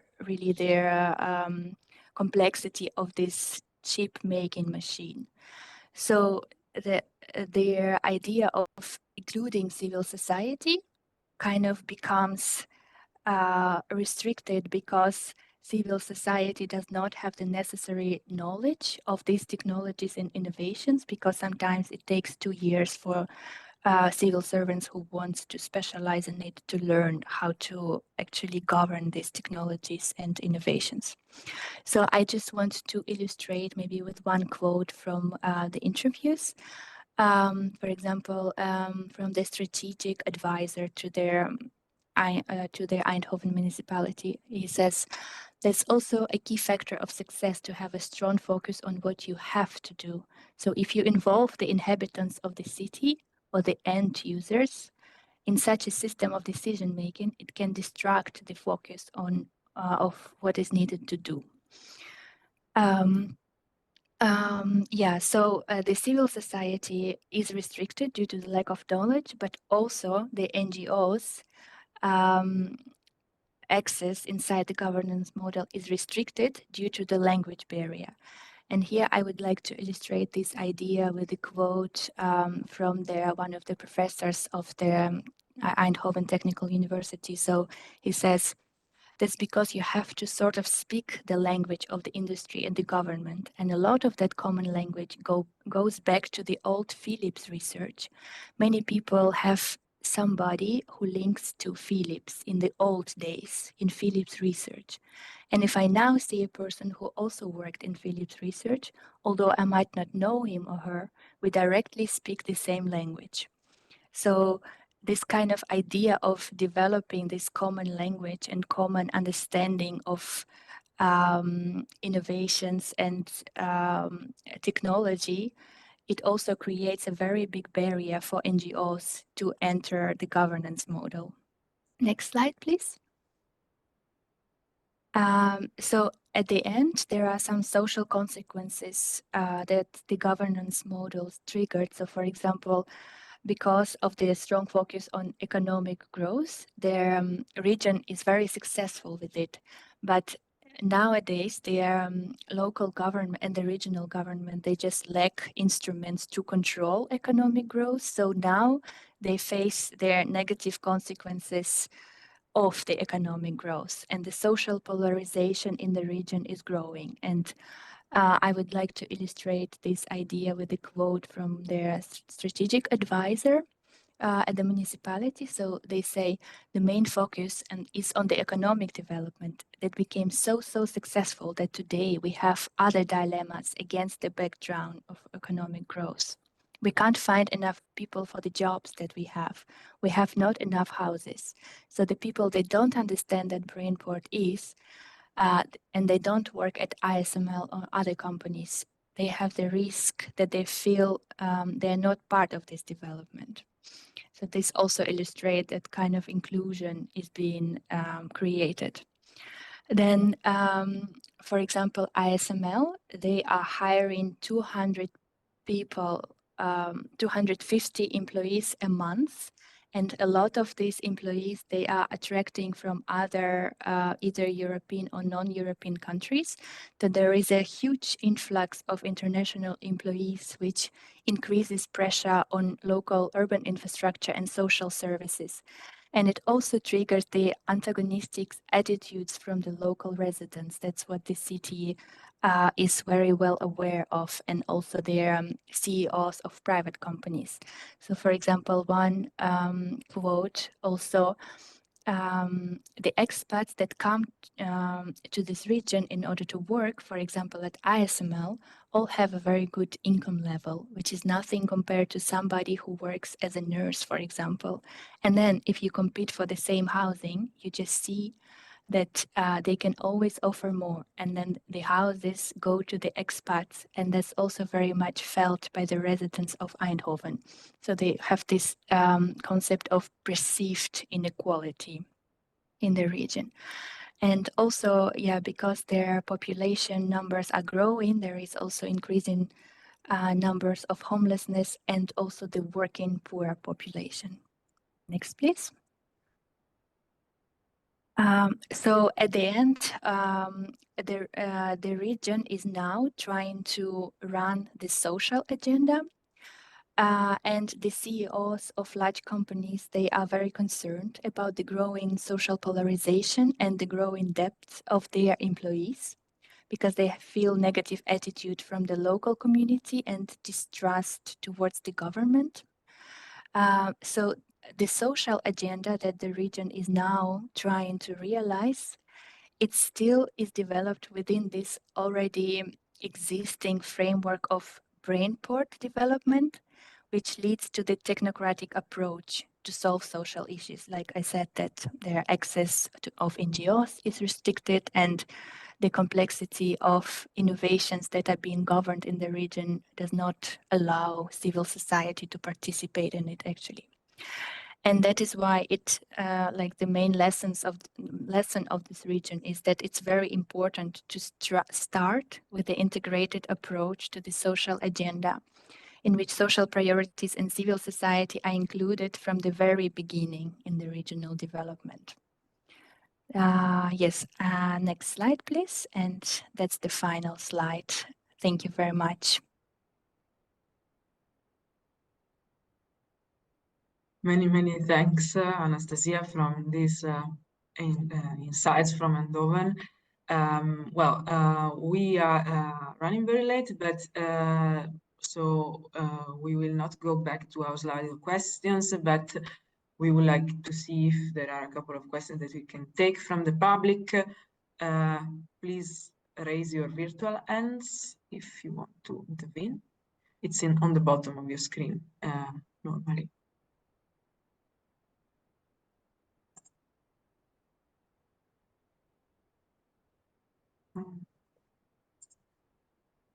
Is there anyone with raised hands? No?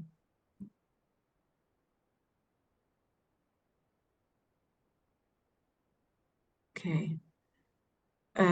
Okay, well, I think now we can move on then to our panel discussion, so we can have a little bit more time for that. Next two slides, please. So we have today 5 panelists with us to discuss on challenges, lessons learned, and best practices for an inclusive green transition. We have Julia Skoro. Yeah, before moving on, of course, we would like to thank you very much our presenters for their valuable insights, and hope they can stay there if there are further questions after the panel discussion. Yeah, as I was saying, we have 5 panelists. We have Julia Skoro, who is Head of Sustainability at Holcim in Croatia, and who has been working a lot of sustainability principle and the implementation of the sustainability strategy at the company, which works on producing manufacturers for building materials. We have then Miloslava Stepien, Just Transition Coordinator at CE Bankoch Network, which is one of the largest network of environmental NGOs operating in Central and Eastern Europe. It follows Lovro Novoselac, Head of the Sector for Programming, Coordination and Strategic Monitoring of ESI funds at the Ministry of Regional Development and EU Funds, Croatia, whose work include a focus on Just Transition Fund strategic planning, programming, and implementation. Ne mogu sad na nekom panelu sam, javim se. Please.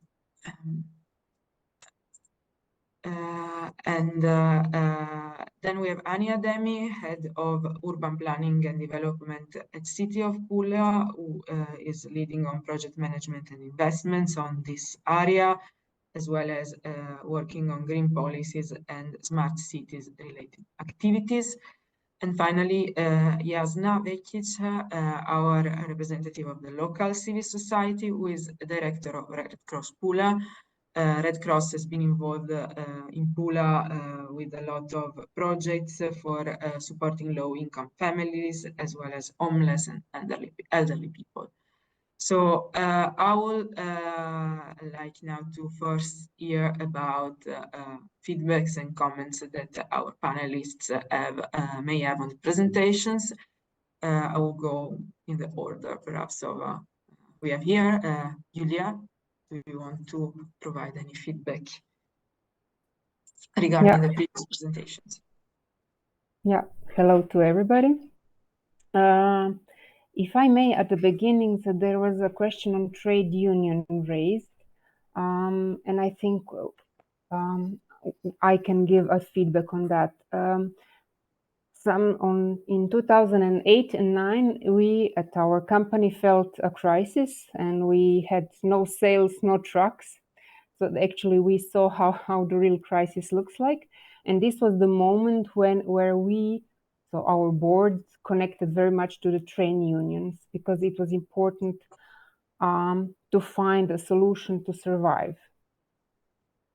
Through that, we developed really a good relationship to the trade union, and now with the Green Deal and with the transformation need, when we created this project of Codeco Net Zero, we actually collaborated with trade union, with Workers' Council, and all employees, because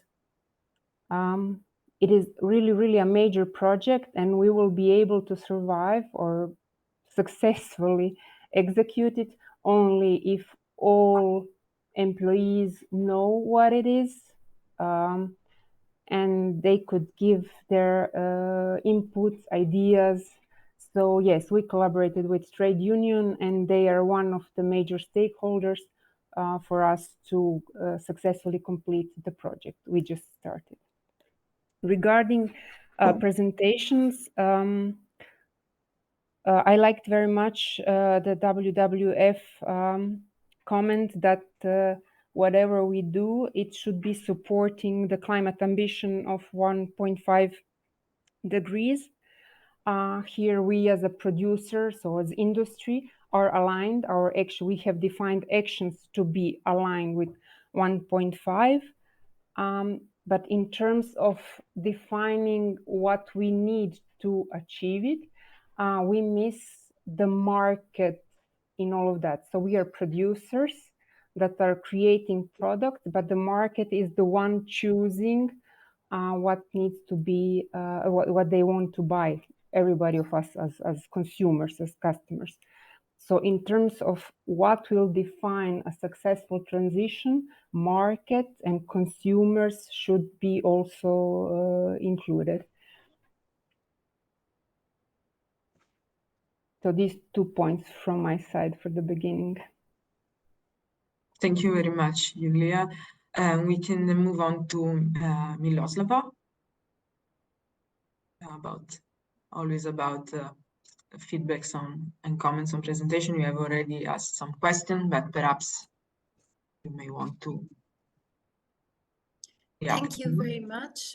Thank you to all, very much also to all of the people who are presenting. These are very interesting cases. So I work on 8 countries in Central and Eastern Europe. And I think a lot of the comments that you were making about I think this was in the case of this last presentation on the situation in Eindhoven, about there not being enough focus on social issues and also on environmental issues is also in accordance with what we as the Bankwatch network has seen. So here, I think in the case of Croatia, it's extremely interesting to see that there has been, thought put into, especially this issue of dealing with youth issues. I mean, primarily of the brain drain and the demographic changes that such regions experience. There has been a real attempt to tackle this there. At the same time, what we're seeing everywhere is that the just transition has to a large extent focused on economic diversification. on research and development, on supporting businesses, and less on I'm not sure if you can still hear me. I'm sorry, because it's showing me that I have an issue with my internet. Okay, I'll just go on because I think it's all right. So there's been less focus on the social issues. Each of the regions does, however, in the just transition process, have at least some elements of this, but they are somewhere in the background. We even see this in a lot of the replies that people give, that there's focus on the people who will be losing their jobs directly, but there is much less focus on those people who will be indirectly impacted.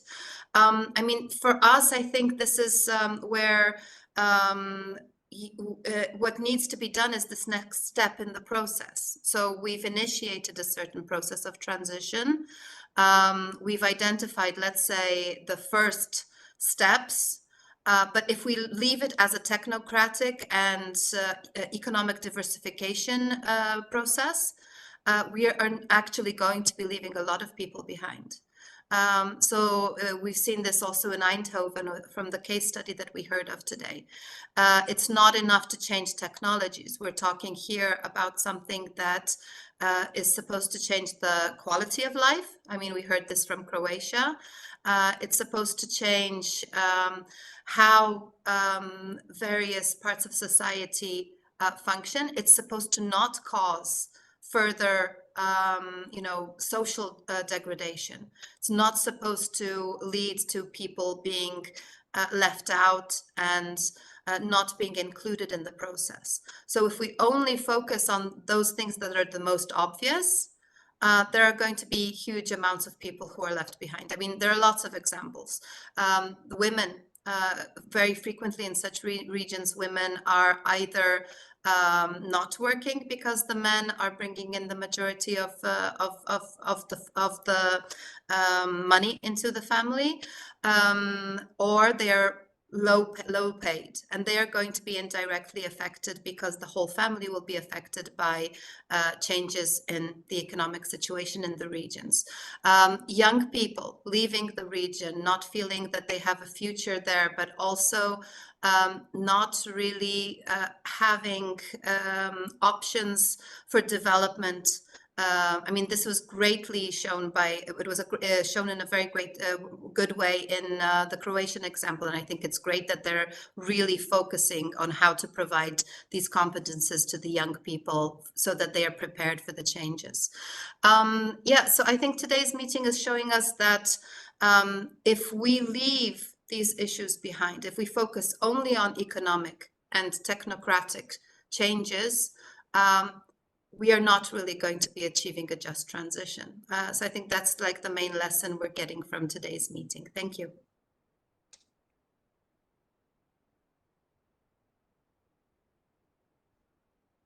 Many thanks, Milka, for your answer. Always very comprehensive. And let's see if we have Lovro Novozelac. Perhaps he was having some tech problems. So if he's not yet here, we can move on. Okay. My colleagues are saying that he's here. So Lovro, do you want to take the floor for some comments on the presentations? But we cannot hear you, unfortunately. No, not yet.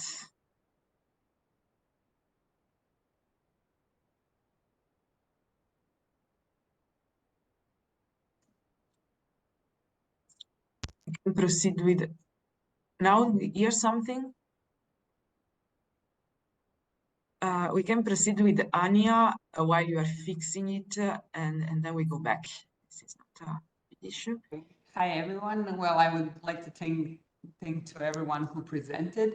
I think what all presentations covered is what is the most important when we talk about Just Transition Fund, education and social inclusion, creation of new jobs, diversification of the economic sector, and moving to clean energy and taking care of the environment. What we also saw in the presentations, but also in the answers that we all typed that are here at the conference, is that we lack participation and engagement and the public awareness, not just on what is green, but also what is just, right, what is fair. And I really liked what both Croatian examples, because when we talking about the just transitions, in both in Sisak and in Istrian region, we have projects concerning brain draw, job displacement, transitioning from the traditional industries that I think both Istria and the region of Sisak is seeing. Skills gap that we are also encountering, but also we have projects that are taking care of moving to circular economy and environmental justice, which I think is very important.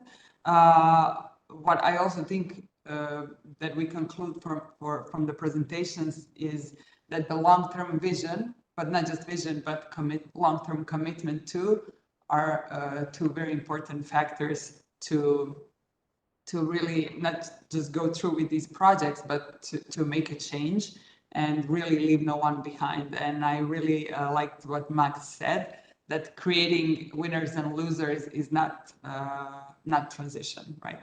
So this is my comment on the presentations. Many thanks, Anya. Do we want to retry with Lovro? Lovro, you may want to try speaking. Okay, can you hear me now? Yeah, now we can hear you. Yeah. So if you want, yeah, we can. Because I cannot hear you now, but okay, I will. Sorry about this. I will proceed. If I can be the next one after Jasna, please. Okay, that's good. So, Jasna, do you have any comments or feedback? Okay. Yeah. Okay. You hear me? Yeah, perfect. Yeah. Okay. Thank you. With reference to everything that was mentioned today in can be said that in the last 5 years, with growing economic crisis and number of people in need is growing as well. Also, people from our region are losing their jobs. These people in need are become beneficiaries of organizations and institutions such as Red Cross. But our local government is trying to overcome new challenges, but there is always space for improvement, you know. From my personal experience, an example of a good practices is a cooperation between Pula Red Cross and local government. It's very good corporations on projects that are focused on people in need, which are a food bank with 85 users each day, social care with over 200 users that are elderly people, and the home shelters with over 50 beneficiaries.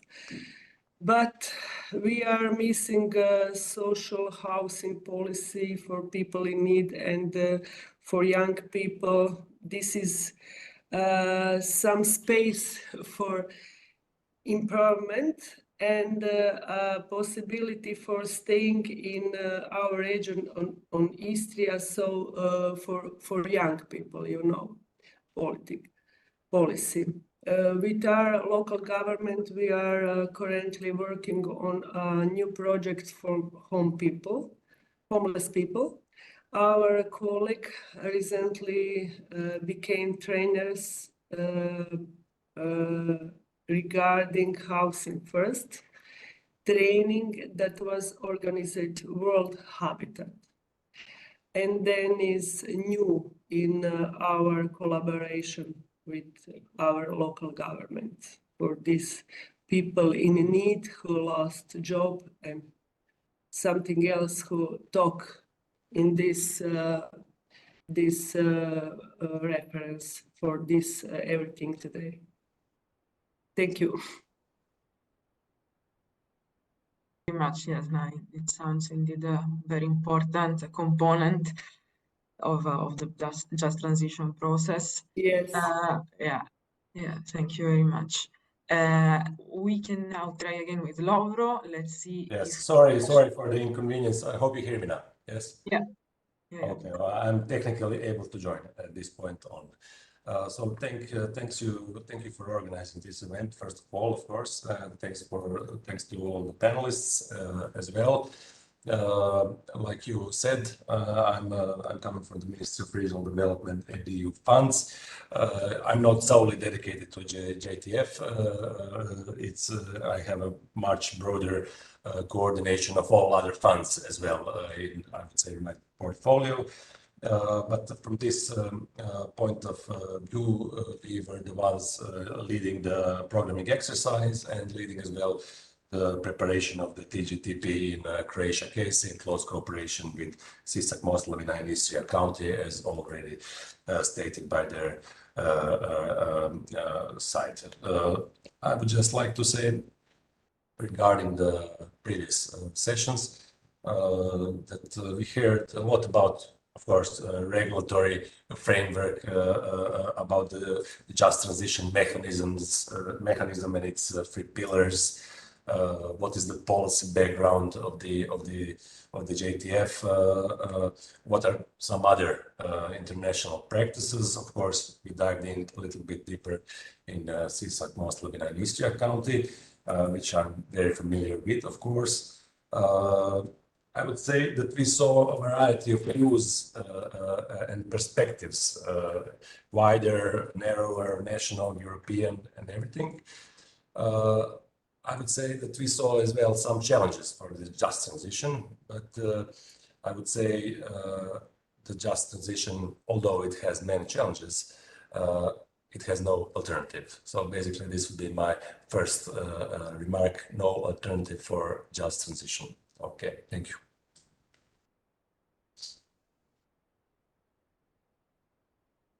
Many thanks, Lovro, for your insights.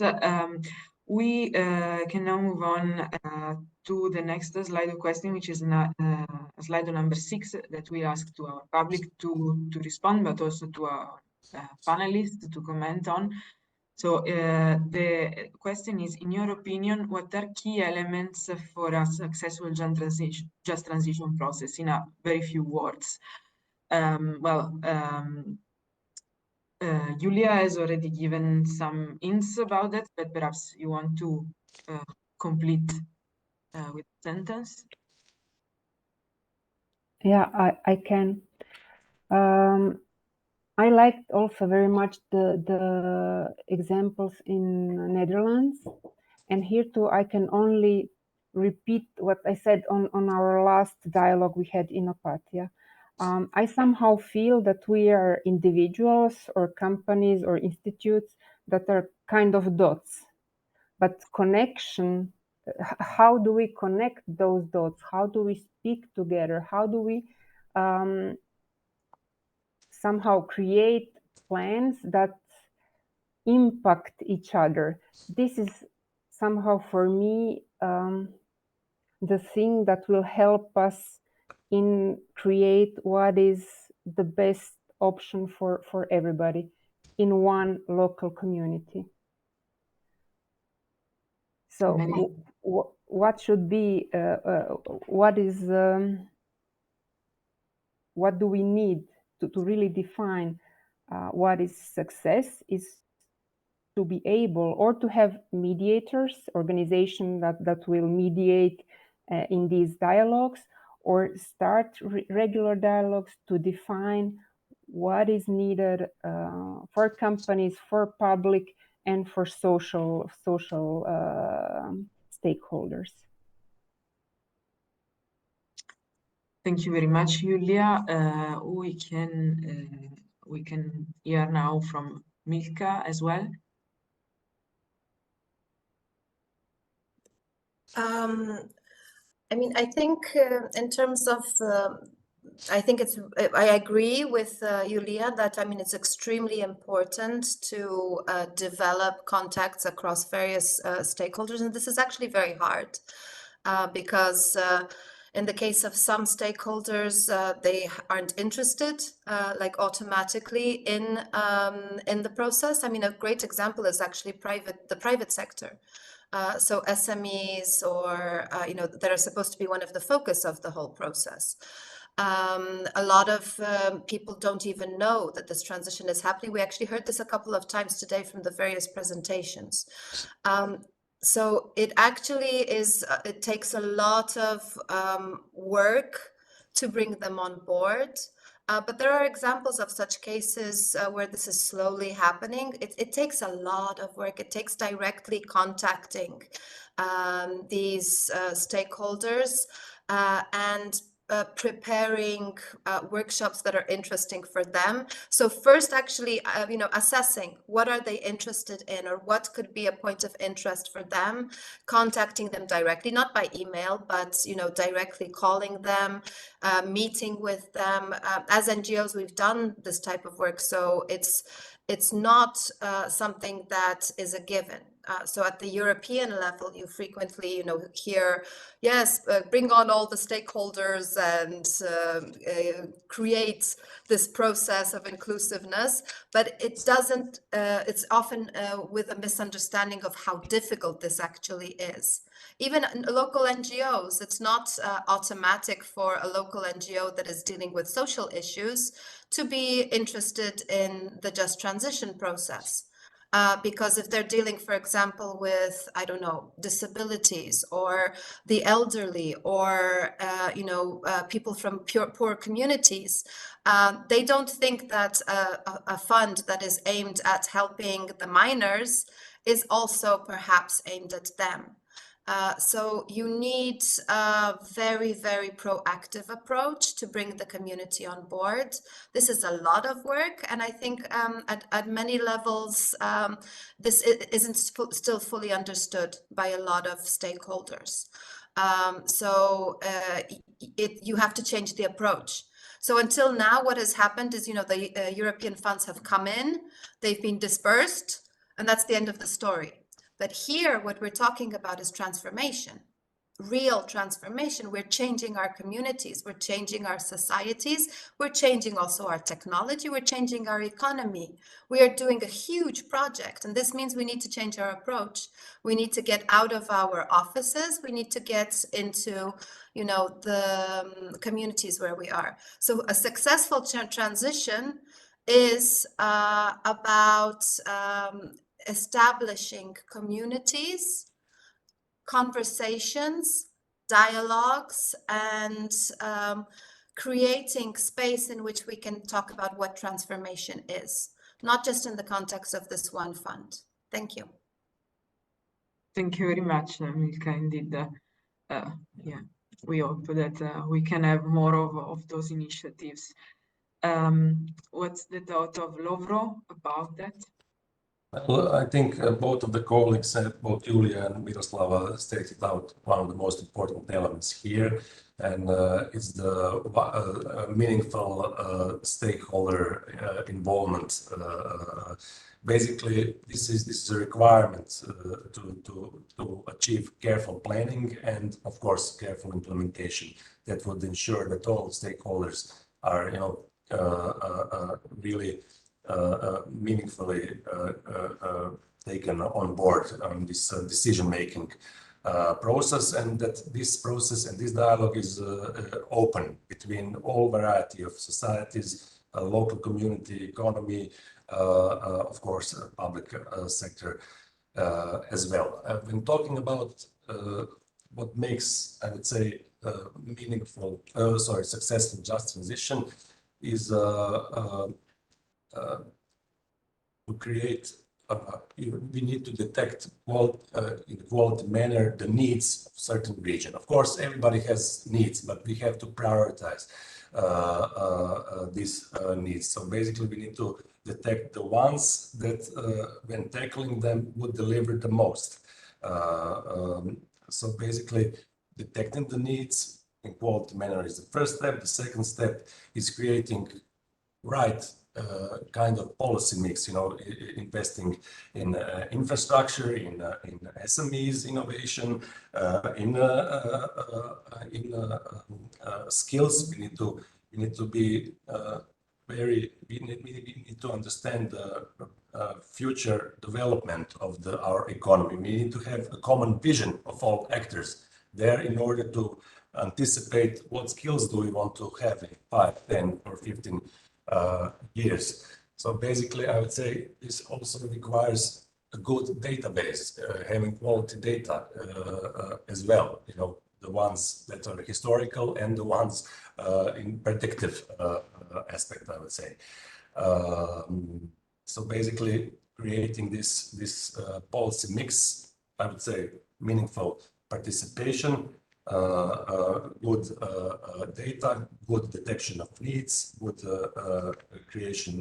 optimal creation of policy mix, and that's about it. This would make a successful just transition.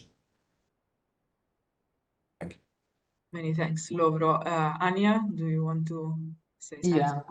Well, I think that everyone before me actually highlighted the number one key element. I think we all agree that is the inclusivity and stakeholder engagement. When we talk about involving all relevant stakeholders, we also talk about including workers, communities, unions, NGOs, environmental organizations, private sector, and the decision makers, right? And as Miroslava said, it's very, very hard, challenging, and you have to put so much effort. I think everyone of us that are here from Croatia that work in public sector, we know how we talk about this participation and involving community, but this is not something that we are used to or learned to.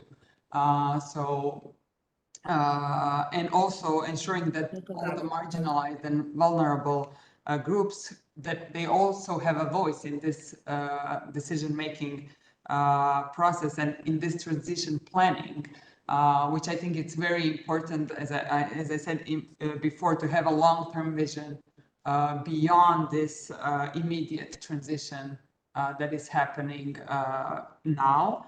And then to really set clear goals and objectives, that are also measurable, which I think is very important. And also to define these goals. What is it? Is it job creation, emission reduction, a community revitalization? Just to set clear goals and then make comprehensive planning. Not be afraid to not face economic diversification, especially in the regions where we have, let's say, dying industries, right? And then also we have to, I think the key element is also funding and investments. We have to secure funding from various sources, both public and private, to really finance these transition initiatives that they have to be implemented and lived through after. Thank you so much, Anya. Jasna, do you have any views on that?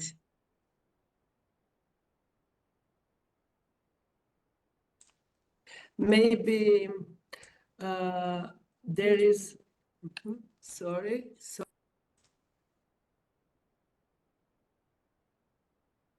There is something with the audio. It's not. Now we can hear. I'm there. Okay.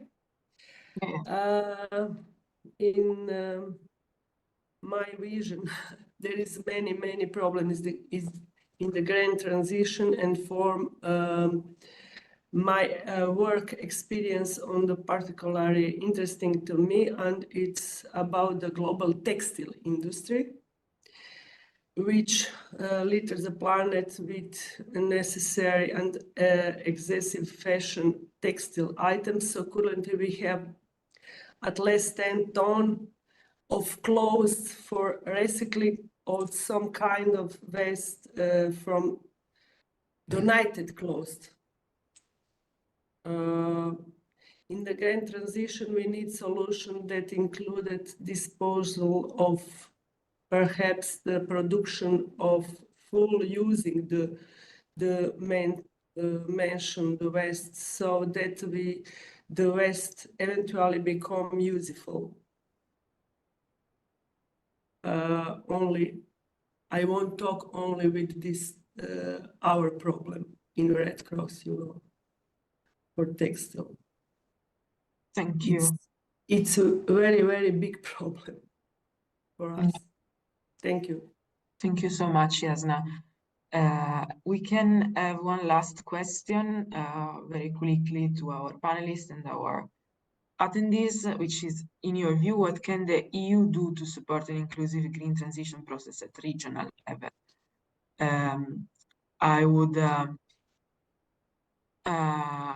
I would give the floor first to Julia, as usual. Yeah. Since this is somehow a European-wide approach, or it was pushed by EU, I think it is a great opportunity if we could use it to learn how do other regions and countries work together. I really would like to learn more about the Netherlands example. I know that Austria has great partnerships and ways of combining communities with SMEs and companies. So from the EU side, enabling this sharing, experience, learning much more in depth than we touched now or we discussed today in this 1.5 hours would be really beneficial. To use it not only for transition of the region as we see it now in this region, but as it could maximally be done by taking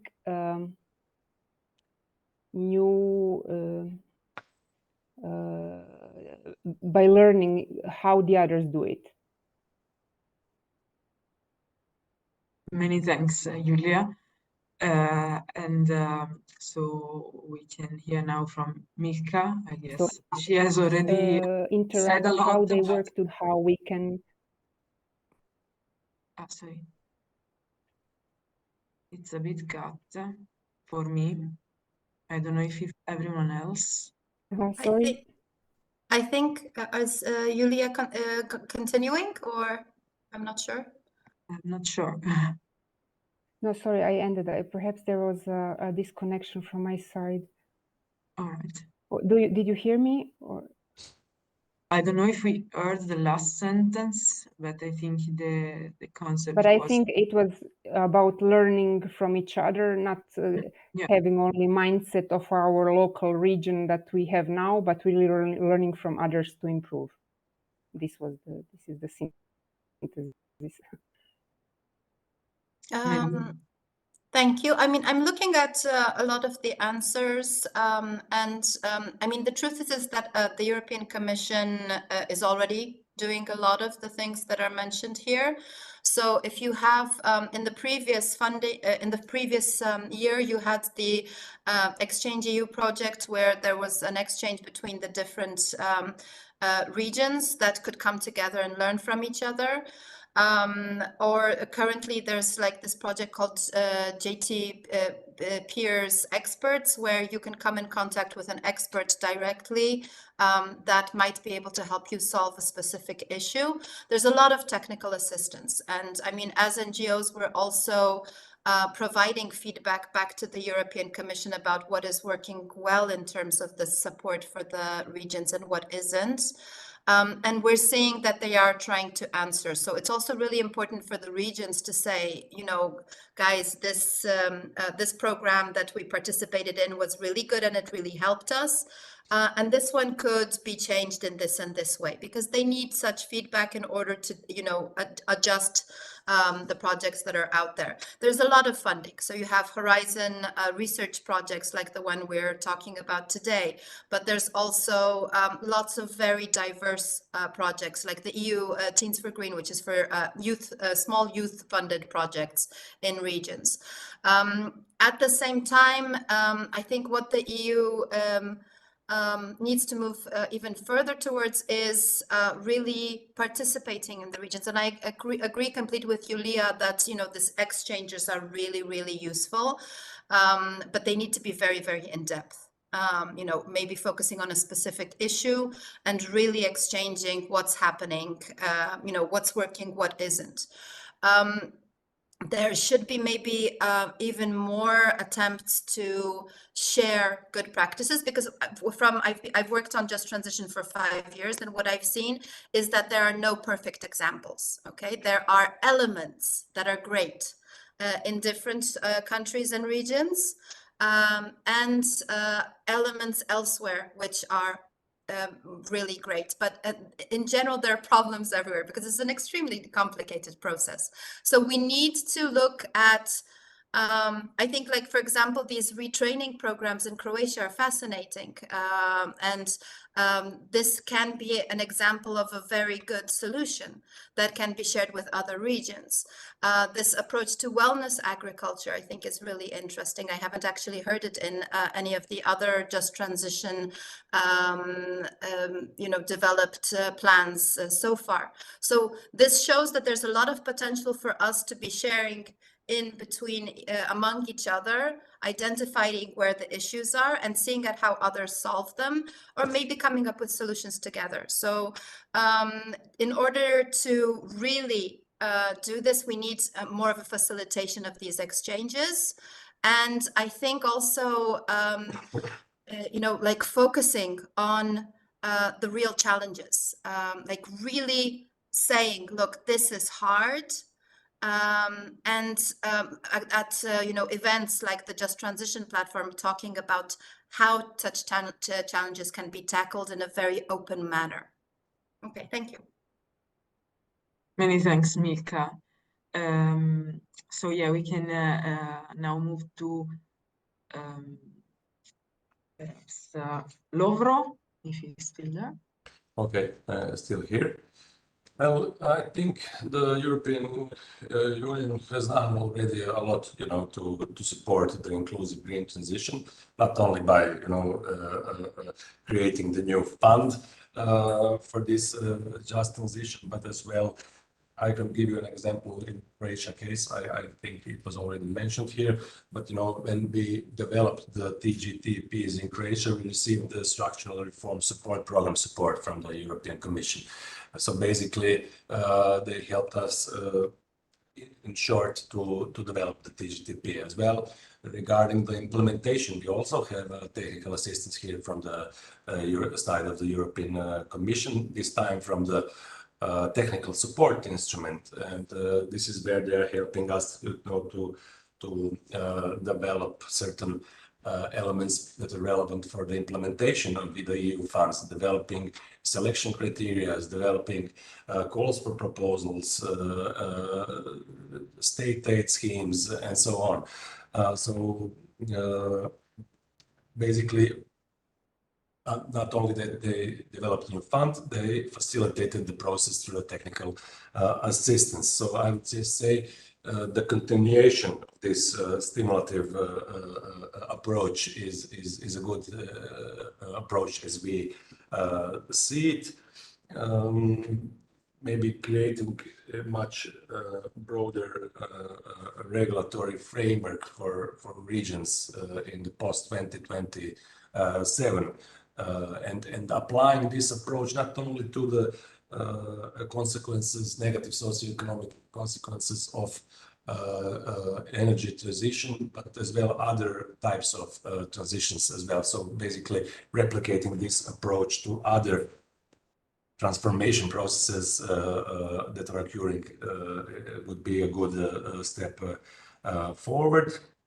Of course, a lot of what Miroslav also mentioned, we are all connected to the Just Transition platform. We are every time when the new topic or new meeting or new conference from the Just Transition platform comes, we are really eager to disseminate it to the other relevant members and actors in Croatia. So I would say it's not only EU taking proactive approach, but as well national and regional level. Yeah, that would be it on my side. Yeah. Many thanks, Lovro. And at the local level, we would like to hear from Anja, who is the last, because Anja has had to leave. I'll be short. Well, definitely ensure that when we talk about financial support, which is very important for all of us, to ensure that the funding mechanisms are easily accessible for local governments, for private businesses, for civil society organizations and NGOs, to make the whole process more, let's say, user-friendly. What Laura said, the capacity building is also very important, providing technical assistance and funding for that, and capacity, not just technical assistance, but capacity building programs, both on the state or local level. Also, still stronger promoting of the stakeholder engagement and developing mechanisms for participation, for more monitoring and reporting that we could be using. When what Miroslava said about sharing best practices, this is so important. Of course, peer-to-peer projects, cities, regions. This came out through different projects. So valuable for us, I can say in the case of City of Pula, but not just sharing the result of the project, but the way how we got there, which is something that we learn from. You know, if you just present the project, okay, we made this, I don't know, for Pula, this recycling yard, but you know, how we got there, how long it lasted, how about the funding, who is included, what we did. I think the way to the finalization of the project is very important, and that's why this peer-to-peer from the low levels to high levels is very important. And then also, I think sharing research, scientific research is very important also for us. Thank you so much, Anja. And indeed, that's what we will try to do with the Bolster project. Well, now we have really run out of time, so we have to close this event. We hope that the next one we will have a bit more time also for public questions. So I thank you very much to all our speakers and attendees as well for contributing to this interesting discussion. And I hope to see you at our next regional policy dialogues that will have a focus on the Upper Silesian region in Poland, and will take place at the end of October. You will receive probably very soon a communication on that. Thank you very much again, and I hope to see you at our next event.